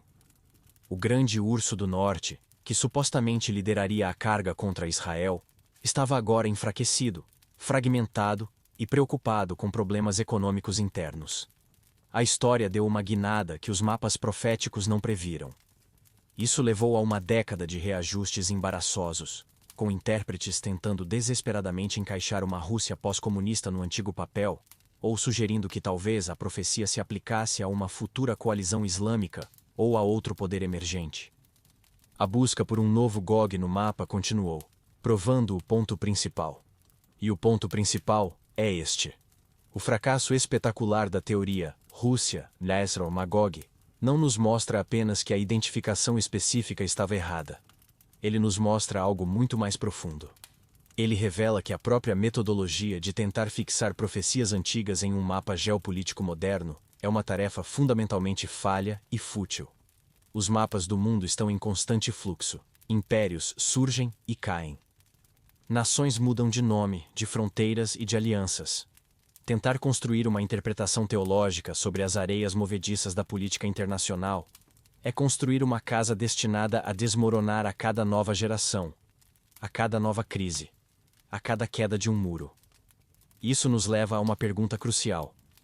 Se a interpretação do mapa, a abordagem geopolítica que dominou o século XX de forma tão convincente, se desintegrou sob o peso da história, da linguística e da própria passagem do tempo, não seria porque estamos insistindo em usar a ferramenta errada? E se a chave para decifrar o enigma de Gog e Magog não estiver em mais uma tentativa de encontrar um novo suspeito no mapa do século XXI, mas sim em olhar para o único outro lugar em toda a biblioteca de 66 livros da Bíblia, onde esses nomes misteriosos aparecem? Para finalmente resolver este quebra-cabeça, talvez precisemos parar de olhar para a visão de Ezequiel através das lentes de Moscou, Washington ou Pequim. Talvez seja a hora de começar a olhá-la através das lentes do livro que vem no final, o livro do Apocalipse. É lá que o nome Gog e Magog ressurge, em um contexto tão diferente e tão chocante, que nos força a repensar tudo o que achávamos que sabíamos. Chega um momento em toda grande investigação em que o detetive, cercado por pistas que não se encaixam e teorias que levam a becos sem saída, percebe que precisa jogar todo o seu quadro de suspeitos no lixo e começar de novo, a partir de uma perspectiva completamente diferente. Esse momento para nós é agora. Vamos deixar para trás os mapas geopolíticos da Guerra Fria. Vamos deixar para trás os anacronismos de Moscou e Tobolsk. Vamos fazer uma viagem, um salto radical no tempo e no espaço. Deixamos para trás o profeta Ezequiel, sentado na poeira da Babilônia por volta de 580 a.C., e voamos mais de 600 anos para o futuro, para uma pequena e árida ilha rochosa no mar Egeu chamada Patmos.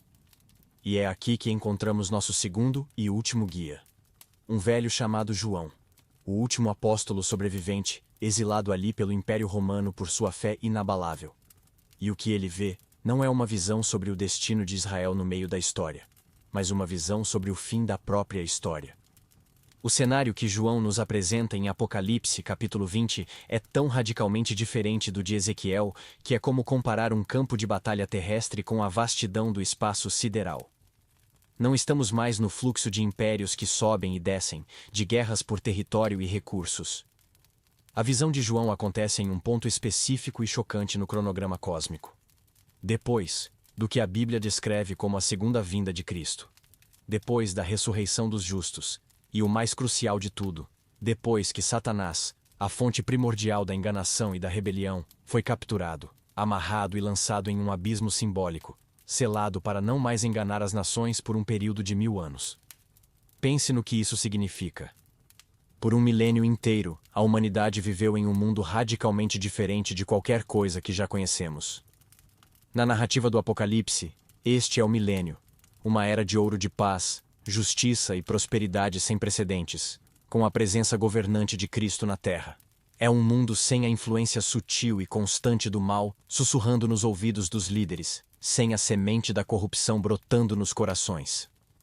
É um mundo onde as espadas foram transformadas em arados e as nações não mais aprendem a guerra. Para todos os efeitos, é o final feliz da tumultuada história humana. A utopia que os filósofos sonharam e os poetas cantaram, finalmente realizada.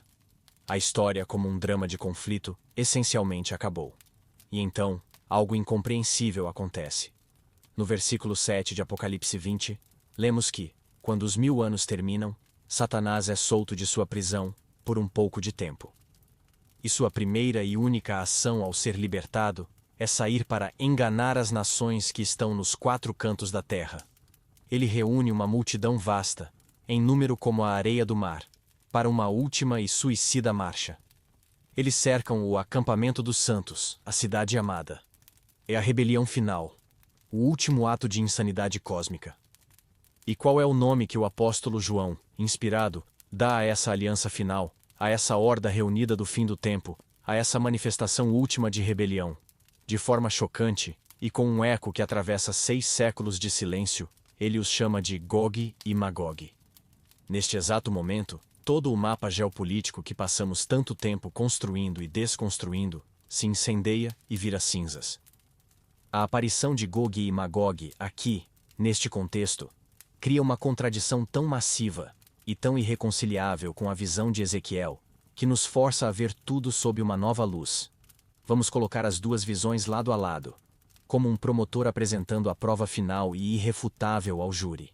Primeiro, o tempo. O Gog de Ezequiel ataca Israel em algum ponto da história, antes do estabelecimento de uma era messiânica de paz. É um conflito que acontece dentro do nosso contínuo histórico de guerras e nações. O Gog de João, no entanto, ataca depois de um milênio inteiro de paz messiânica já ter acontecido e terminado.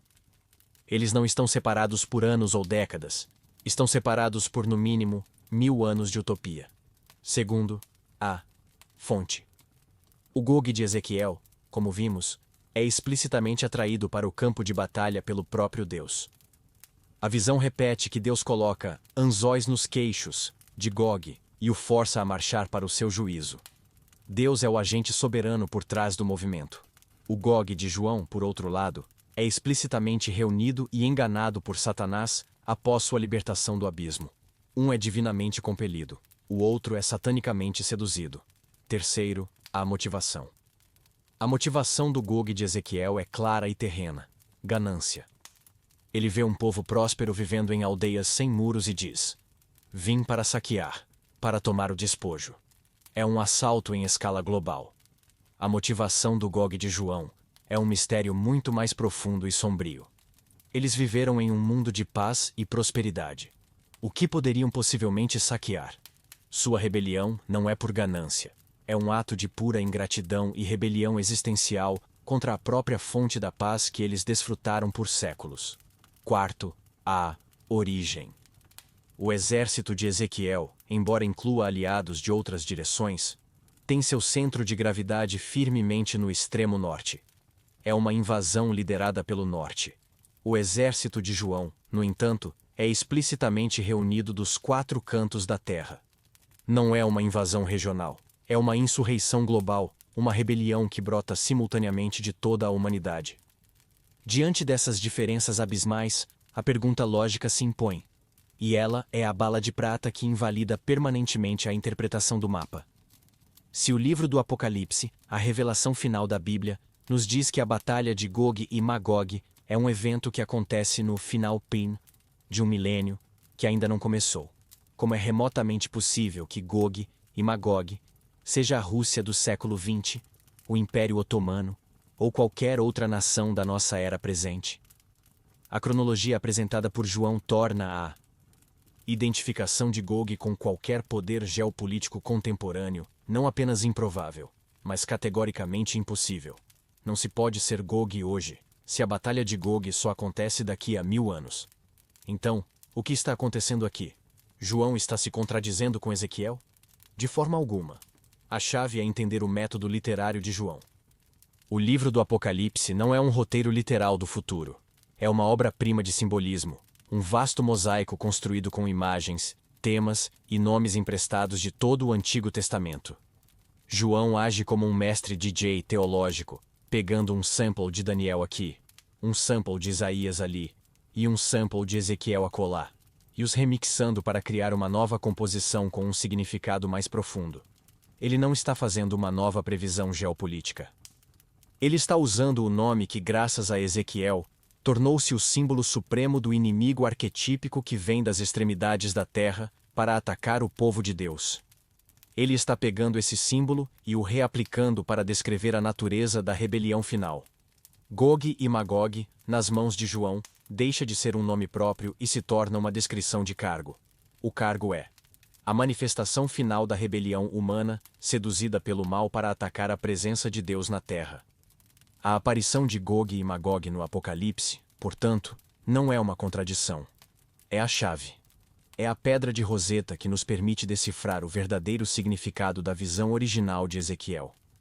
João, ao usar o nome neste contexto final e definitivo, nos força a parar de fazer a pergunta errada. Ele nos liberta da tirania do mapa. Ele nos obriga a parar de perguntar: quem é Gog? Em vez disso, ele nos coloca diante da pergunta muito mais profunda e muito mais relevante. O que é Gog? Tchau. Ele nos revela que Gog e Magog não é uma identidade étnica ou nacional a ser encontrada em um atlas, mas sim um impulso espiritual, um arquétipo da rebelião contra Deus que é tão persistente, tão arraigado na liberdade de escolha da criação, que pode, de forma chocante, ressurgir e se manifestar mesmo após 1000 anos de paz perfeita. A longa e fútil busca pelo inimigo no mapa finalmente terminou. A jornada para dentro, para o espelho do coração humano, está prestes a começar. A busca pelo mapa nos levou a um beco sem saída. A chave, descobrimos, não estava na geografia, mas na cronologia. E essa chave, encontrada no livro do Apocalipse, nos força a confrontar a cena mais bizarra, mais ilógica, e talvez a mais reveladora de toda a saga de Gog e Magog. O palco para esta batalha final não é um campo de batalha geopolítico, é um paradoxo psicológico. Estamos no final de 1000 anos de paz. 1000 anos. Tente conceber isso. 330 gerações que nasceram, viveram e morreram em um mundo de justiça perfeita, de prosperidade universal, sob um governo benevolente. Um mundo onde a própria ideia de guerra é uma lenda antiga, algo que se lê em livros de história com a mesma distância que lemos sobre dinossauros. Não há opressão para se rebelar contra. Não há pobreza para gerar desespero. Não há injustiça para inflamar a raiva. E, no entanto, é aqui, neste paraíso realizado, que a maior rebelião da história da humanidade está prestes a explodir. A pergunta que paira sobre esta cena não é como ou onde. A única pergunta que importa é um grito que ecoa do fundo da alma. Por quê? Para sequer começar a entender, precisamos usar a lente empática e olhar para a multidão. Quem são essas pessoas, numerosas como a areia do mar? Eles não são os sobreviventes de um mundo quebrado, calejados pela dor e pelo cinismo. Pelo contrário, a paz não é uma esperança para eles, é o ar que respiram, a única realidade que já conheceram. Eles nunca sentiram o aperto do medo por um filho doente que não podiam curar. Nunca viram a corrupção de um juiz ou a brutalidade de um soldado. Nunca experimentaram a amargura da fome. Sua existência tem sido uma sinfonia ininterrupta de harmonia. E isso, paradoxalmente, é a sua maior vulnerabilidade. Eles são como crianças criadas em um ambiente perfeitamente estéril. Não têm anticorpos, não possuem um sistema imunológico espiritual, porque nunca foram expostos ao vírus do mal. Eles tomam a paz como garantida, não como um presente precioso que foi conquistado a um custo terrível, mas como o estado padrão e imutável do universo. É para este público ingênuo e espiritualmente desarmado que o antagonista final faz o seu retorno. Quando Satanás é solto do abismo, ele não retorna como um general com legiões de demônios. A força bruta é inútil aqui. Ele retorna como o que sempre foi em sua essência: um propagandista, um sussurrador, o mestre da campanha de desinformação. Sua única arma é a mentira, mas é uma mentira perfeitamente calibrada para explorar a única fraqueza em um mundo perfeito: a liberdade de escolha. Imagine-o se movendo entre essa população pacífica, não com ameaças, mas com perguntas venenosas, plantando sementes de dúvida em um solo que nunca conheceu ervas daninhas. O primeiro sussurro é a mentira da autonomia. Ele se aproxima e diz: esta paz é magnífica, não é? Esta ordem é perfeita. Mas ela é realmente sua? Vocês não a construíram. Vocês não lutaram por ela. Vocês a herdaram, como um filho herda uma mansão que não sabe como manter. Estão vivendo em uma gaiola de ouro. Seguros, sim. Confortáveis, absolutamente. Mas são livres? A verdadeira liberdade não é apenas desfrutar do bem que lhe é dado. É o poder de forjar seu próprio destino, de fazer suas próprias escolhas, de definir seus próprios termos. Vocês não são crianças para serem supervisionados eternamente.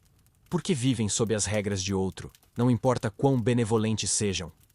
A verdadeira dignidade está em ser o autor da sua própria história, não um personagem na de outra pessoa.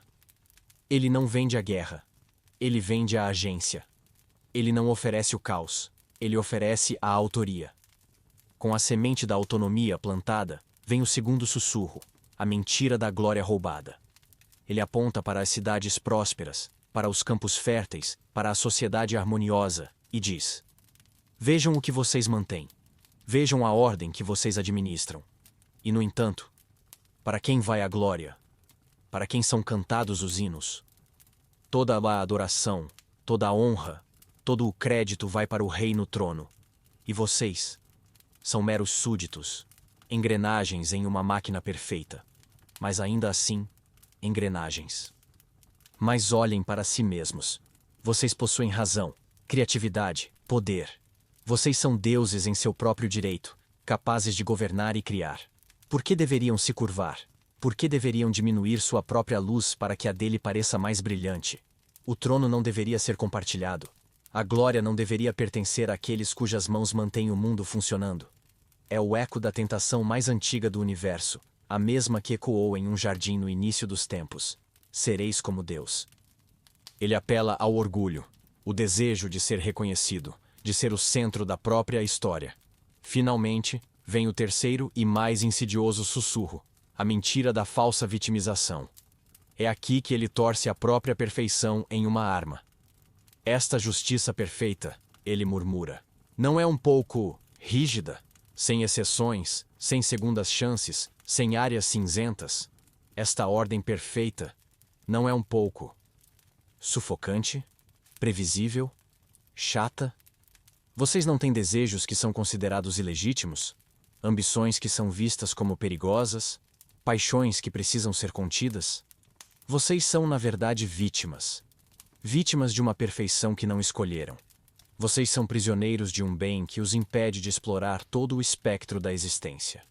A verdadeira aventura, a verdadeira intensidade da vida, não está na segurança do conhecido, mas no risco do proibido. A verdadeira liberdade está para além dos muros desta cidade dourada, no caos glorioso da autodescoberta. Ele vende a rebelião não como destruição, mas como libertação. Ele vende o veneno como a cura para o tédio da perfeição. E por que essa propaganda absurda funciona? Por causa do calcanhar de Aquiles da utopia. Esta geração milenar não tem contexto para a dor.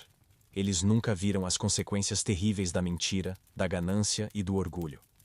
As advertências sobre o mal soam para eles como histórias de fantasmas contadas para crianças, não como a realidade brutal que seus ancestrais distantes viveram.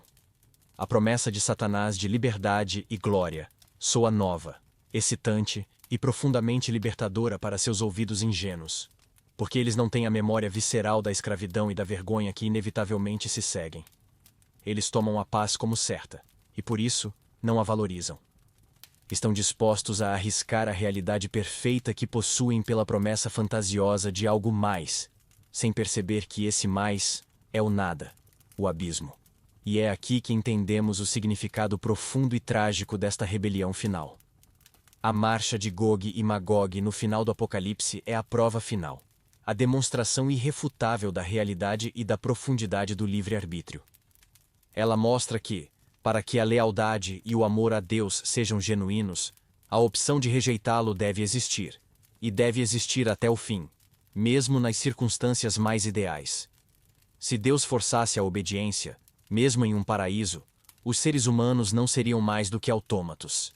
A rebelião não é um sinal de que a utopia de Deus falhou.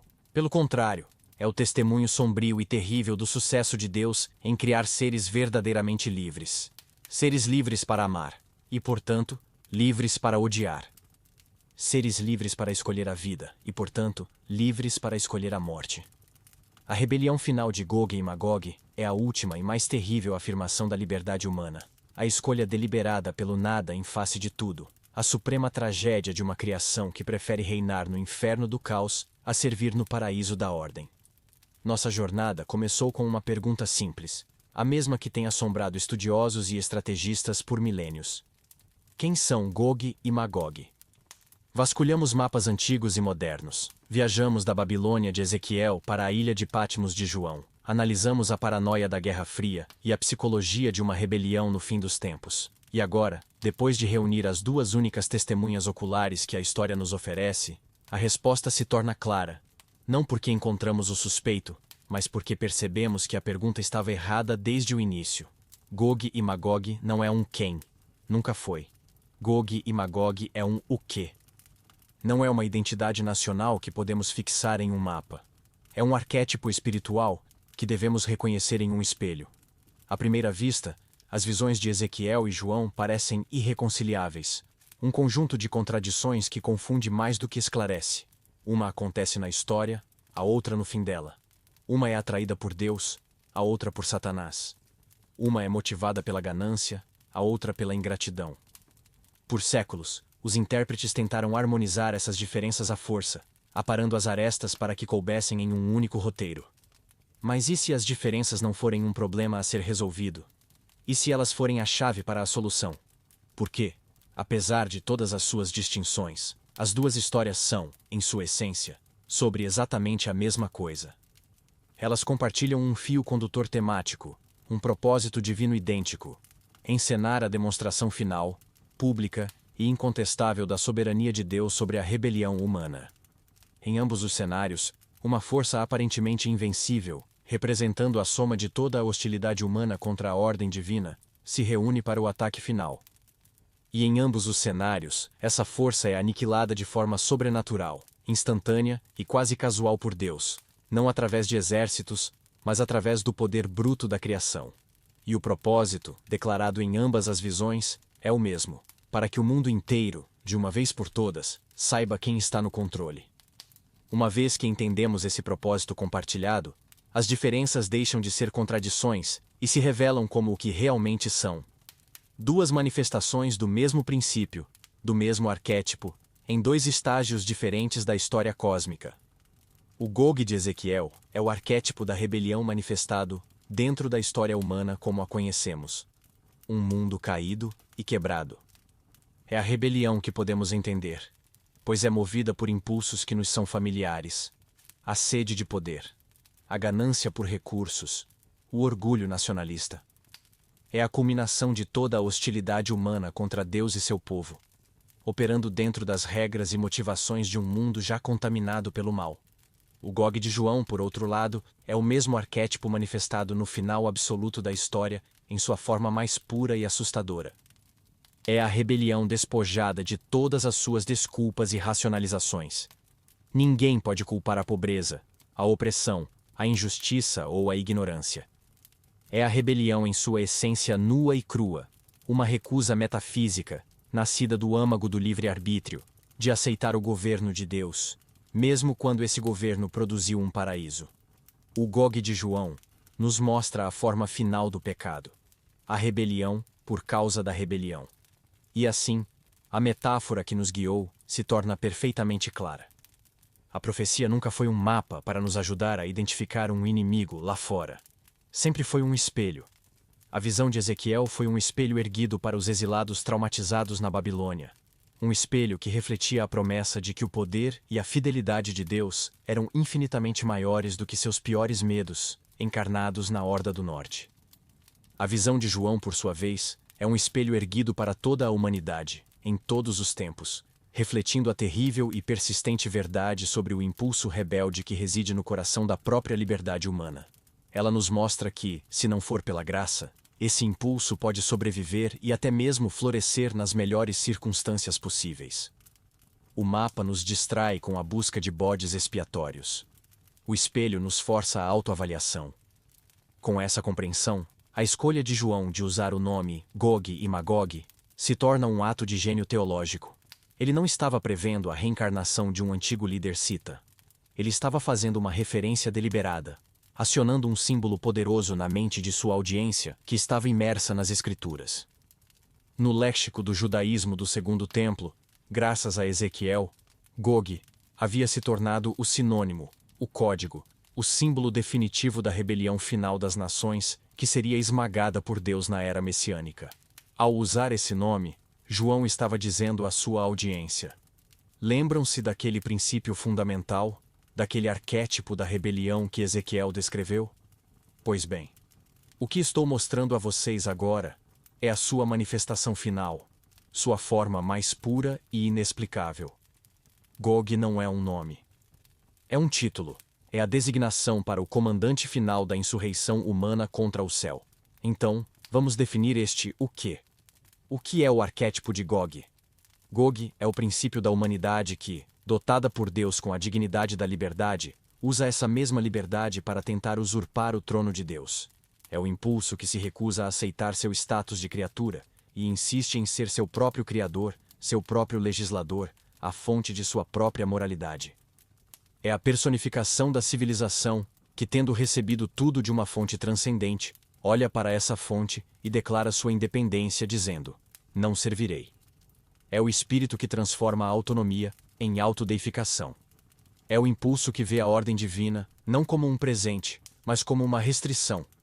A justiça divina não como proteção, mas como opressão. E a paz divina não como um lar, mas como uma gaiola.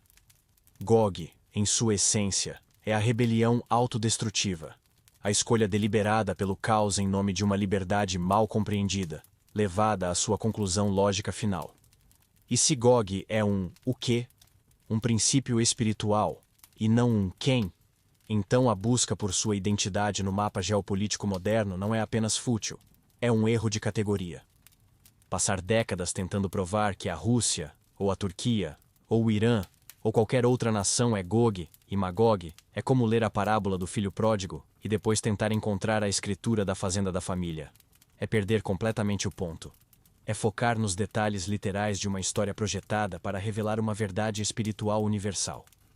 A profecia não é sobre um evento geopolítico específico que podemos prever como o tempo. É sobre um padrão espiritual atemporal que podemos reconhecer em qualquer era, inclusive na nossa. É como ler a tragédia de Moby Dick, e em vez de meditar sobre a natureza destrutiva da obsessão humana, pegar um barco e tentar encontrar a localização exata da baleia branca no Oceano Pacífico. A busca pelo mapa está oficialmente encerrada. Isso nos leva a uma última e fascinante conclusão. Sirigog é de fato um padrão, um arquétipo eterno da rebelião. Então, por definição, ele não pode ter se limitado a aparecer apenas nas visões de Ezequiel e João. Um arquétipo, para ser um arquétipo, precisa de ecos. Ele deve ressoar e se manifestar em diferentes formas ao longo de toda a grande narrativa humana. A visão de Ezequiel foi sua manifestação no meio da história.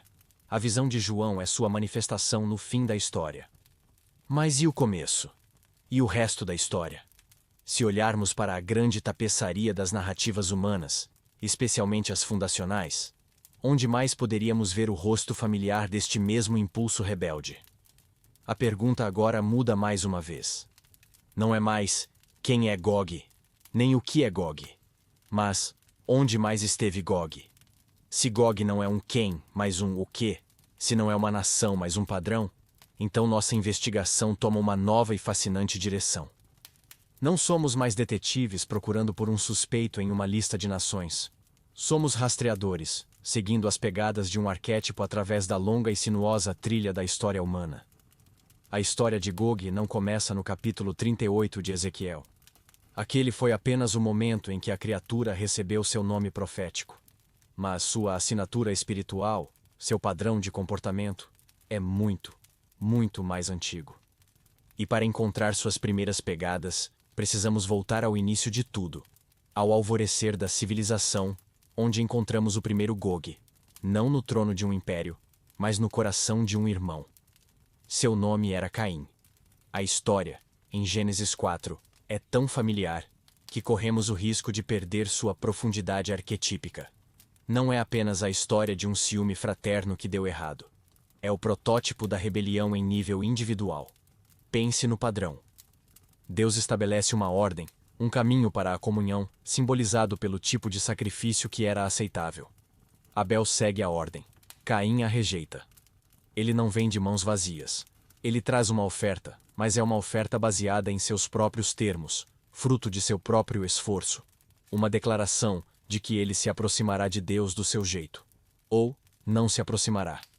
Ele se recusa a se curvar à ordem divina e tenta criar a sua própria.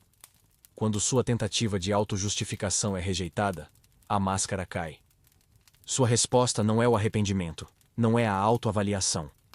Sua resposta é a raiva, que se metastatiza em violência contra o representante da ordem que ele rejeitou, seu irmão. E quando confrontado pelo próprio Deus, sua resposta final sela seu papel como o paciente zero do impulso de Gog. Ele não confessa, ele desvia, ele mente. E ele faz a pergunta que se tornaria o credo de todo individualismo rebelde. Sou eu o guardador do meu irmão? É a negação de toda responsabilidade. A recusa em viver dentro de uma ordem de cuidado mútuo estabelecida por um poder superior. É Gog em sua forma embrionária.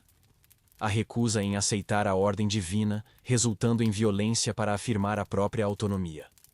Avançamos alguns capítulos na história, para Gênesis 11, e vemos o mesmo impulso escalar do indivíduo para a civilização. As pegadas de Caim levaram a uma planície na terra de Sinar, onde a humanidade, agora unida pela língua e pelo propósito, embarca em um projeto colossal. A construção de uma cidade e de uma torre, a Torre de Babel. Novamente, a chave não está na arquitetura, mas na motivação declarada. Qual é o propósito deles? Vinde. Edifiquemos para nós uma cidade e uma torre, cujo cume toque nos céus. E façamos para nós um nome, para que não sejamos espalhados sobre a face de toda a terra. Cada frase nesta declaração de missão é um ato de rebelião. O mandato cultural original de Deus para a humanidade em Gênesis era: sede fecundos, multiplicai-vos e enchei a terra. Era um plano descentralizado, de expansão e diversidade. O projeto de Babel é o oposto direto.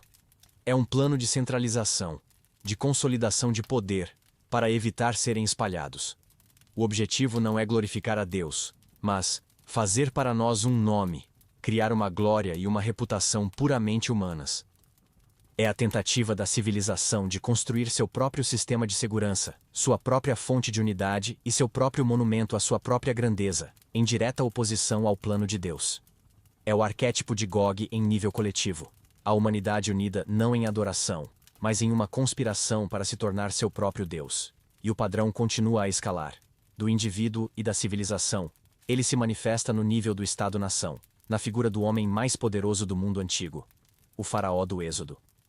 Faraó não é apenas um rei opressor. No drama do Êxodo, ele é a personificação teológica de Gog. Ele é a encarnação do Estado que se declara divino, a fonte de toda a lei, de toda a vida e de toda a ordem. Sua resposta a Moisés e Arão é, talvez, a declaração mais concisa do credo de Gog em toda a Bíblia. Quem é o Senhor, para que eu ouça a sua voz e deixe Israel ir? Não conheço o Senhor, nem tampouco deixarei ir Israel. É a rejeição explícita e arrogante de qualquer autoridade superior à sua. O confronto que se segue, as 10 pragas, não é apenas uma série de calamidades. É um desmantelamento sistemático e teológico da reivindicação de Faraó, a divindade. Cada praga é um ataque direto a um dos deuses egípcios, mostrando que o Deus de escravos hebreus tem soberania sobre o Nilo, o sol, os animais, a saúde e a própria vida.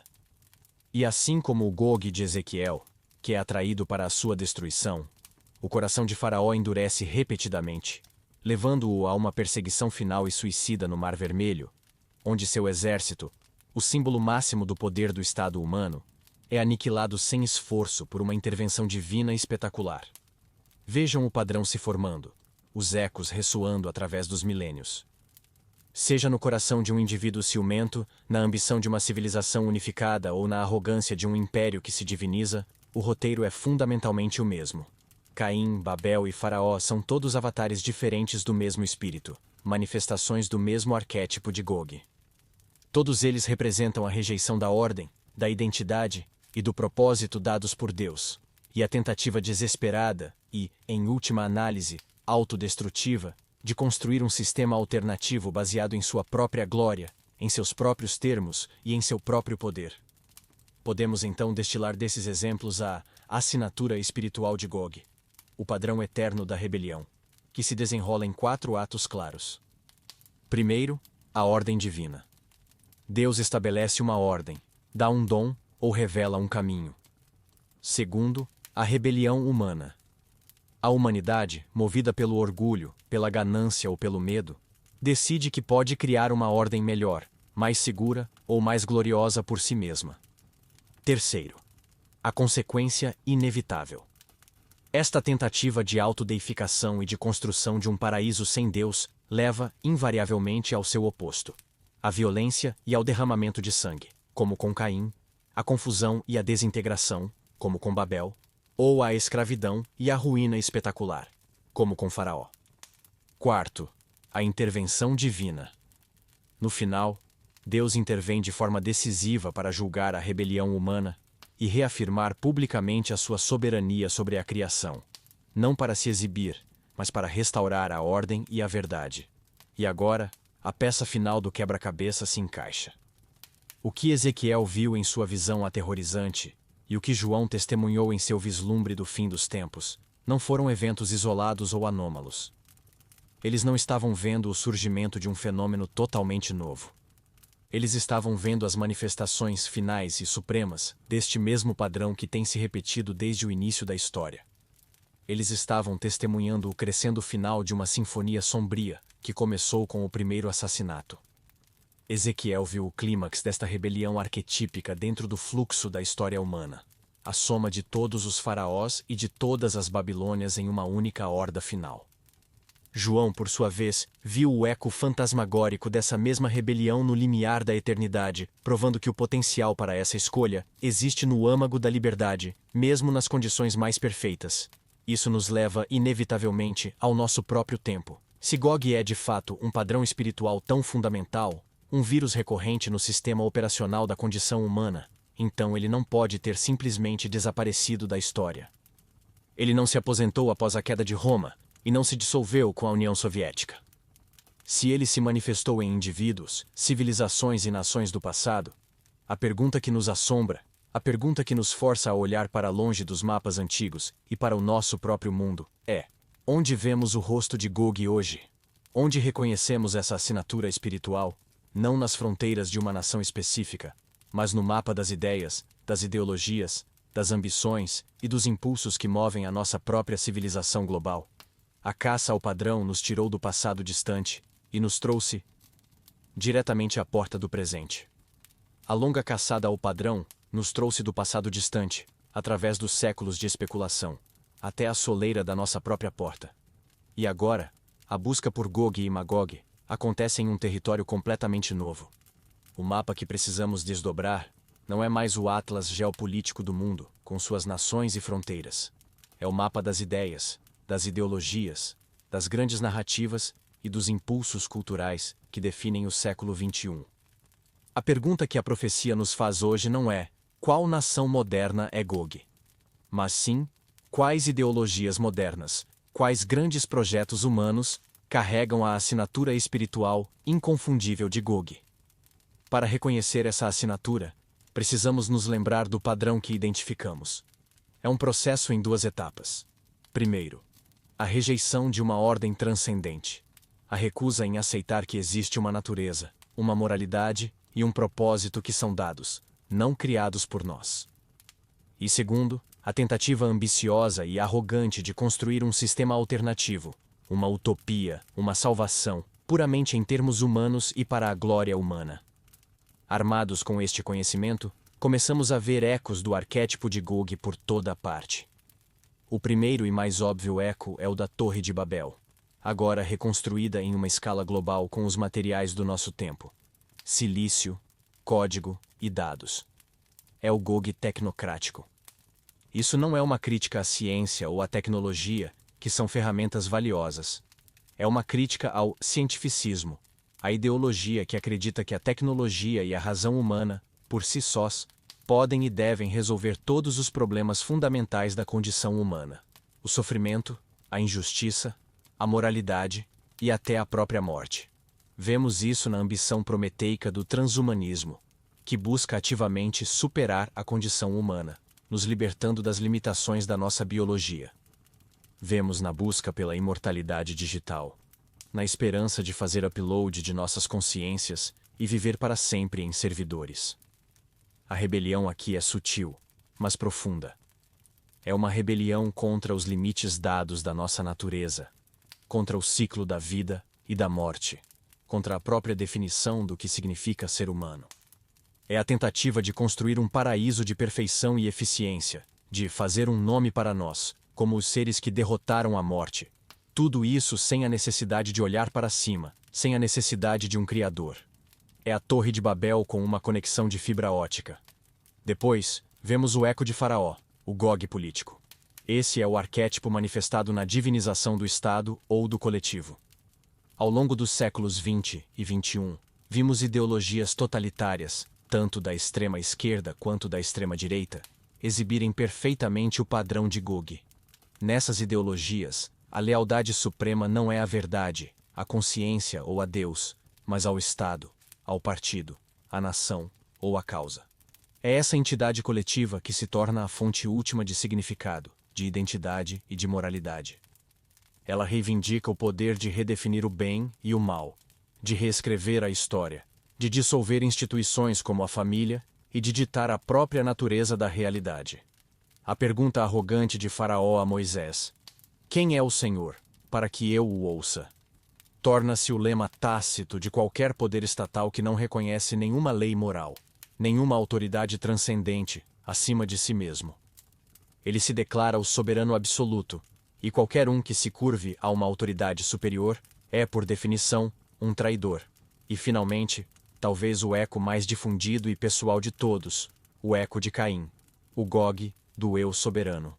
Se o Gog tecnocrático e político são rebeliões coletivas, esta é a rebelião levada ao nível do indivíduo. É a ideologia do individualismo radical que se tornou o ar que respiramos no mundo moderno. É a filosofia que diz que o eu, com seus sentimentos, seus desejos e sua identidade autopercebida, é a autoridade final e inquestionável sobre a realidade. A busca pela verdade objetiva é substituída pelo conceito de minha verdade. A moralidade não é algo a ser descoberto, mas algo a ser criado, baseado na autenticidade pessoal e no consentimento. Isso se manifesta em uma rejeição fundamental de quaisquer obrigações ou identidades que não foram explicitamente escolhidas, sejam elas os laços familiares, os deveres comunitários, a sabedoria da tradição ou os mandamentos de uma lei moral transcendente. A pergunta desafiadora de Caim, sou eu o guardador do meu irmão, torna-se a base de uma sociedade onde a autonomia pessoal é o bem supremo, e qualquer coisa que a restrinja, mesmo em nome de um bem maior, é vista como uma forma de opressão. Embora estas três manifestações, a tecnológica, a política e a pessoal, pareçam distintas, elas são, na verdade, três ramos que brotam da mesma raiz. Todas compartilham o núcleo fundamental do arquétipo de Gog. A recusa radical em aceitar que somos criaturas vivendo dentro de uma realidade dada, com uma natureza, limites e um propósito que nós não criamos.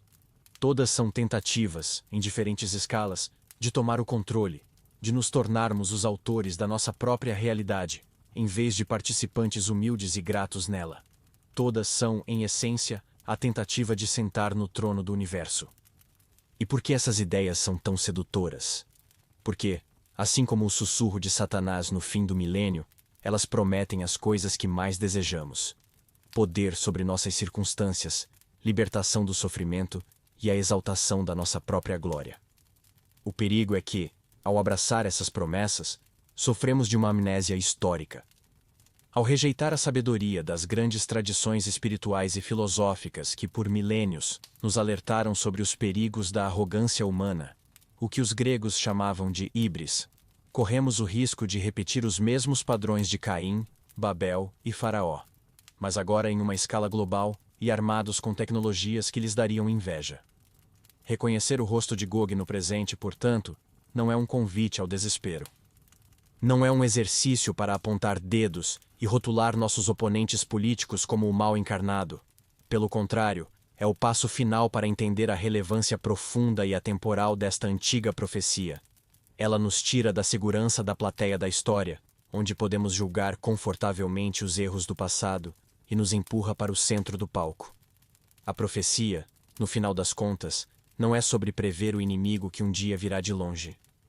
É sobre discernir os padrões de rebelião e de fidelidade em nosso próprio tempo, em nossas próprias ideologias e, o mais difícil de tudo, em nossos próprios corações. A longa jornada que começou com um mapa do mundo antigo nos trouxe, inexoravelmente, de volta ao espelho. E a pergunta final que ele nos faz não é mais quem são eles, mas sim quem sou eu nesta grande e eterna história. E assim, no final, a longa e sinuosa estrada nos trouxe de volta ao ponto de partida, mas nos deixou em um lugar completamente diferente. Partimos com uma pergunta que ecoou por séculos, uma pergunta gravada em mapas antigos e sussurrada em salas de guerra modernas. Quem são Gog e Magog? Essa pergunta nos transformou em detetives da história, seguindo pistas que nos levaram às estepes varridas pelo vento dos Citas e aos corredores sombrios do Kremlin durante a Guerra Fria. Perseguimos um fantasma geopolítico, tentando desesperadamente colocar um rosto moderno em um medo antigo. Mas a maior revelação da nossa jornada, a grande reviravolta na trama, não foi encontrar a resposta. Foi descobrir, de forma conclusiva, que estávamos fazendo a pergunta errada o tempo todo. A busca no mapa, por mais emocionante e sedutora que seja, sempre foi uma distração. A verdade, destilada através das visões de Ezequiel e João, e testada contra a ascensão e queda de impérios, é esta: Gog e Magog não é um quem, é um o quê. Não é uma profecia sobre o destino de uma nação específica, mas uma parábola atemporal sobre a condição de todas as nações e, em última análise, sobre a profundidade assustadora do coração humano. É o nome que a Bíblia dá ao arquétipo eterno da rebelião. É o espírito da humanidade que, inebriada por sua própria inteligência e poder, se recusa a viver dentro de uma ordem moral e física que lhe foi dada, e insiste, com uma ambição trágica, em construir a sua própria realidade, em seus próprios termos, e para a sua própria glória. É o padrão recorrente da criatura que esquece que é uma criatura e tenta desesperadamente tomar o lugar do Criador. Mas se não é um guia para o futuro, qual é o propósito de tudo isso? Por que essa visão terrível foi preservada por 2 milênios e meio?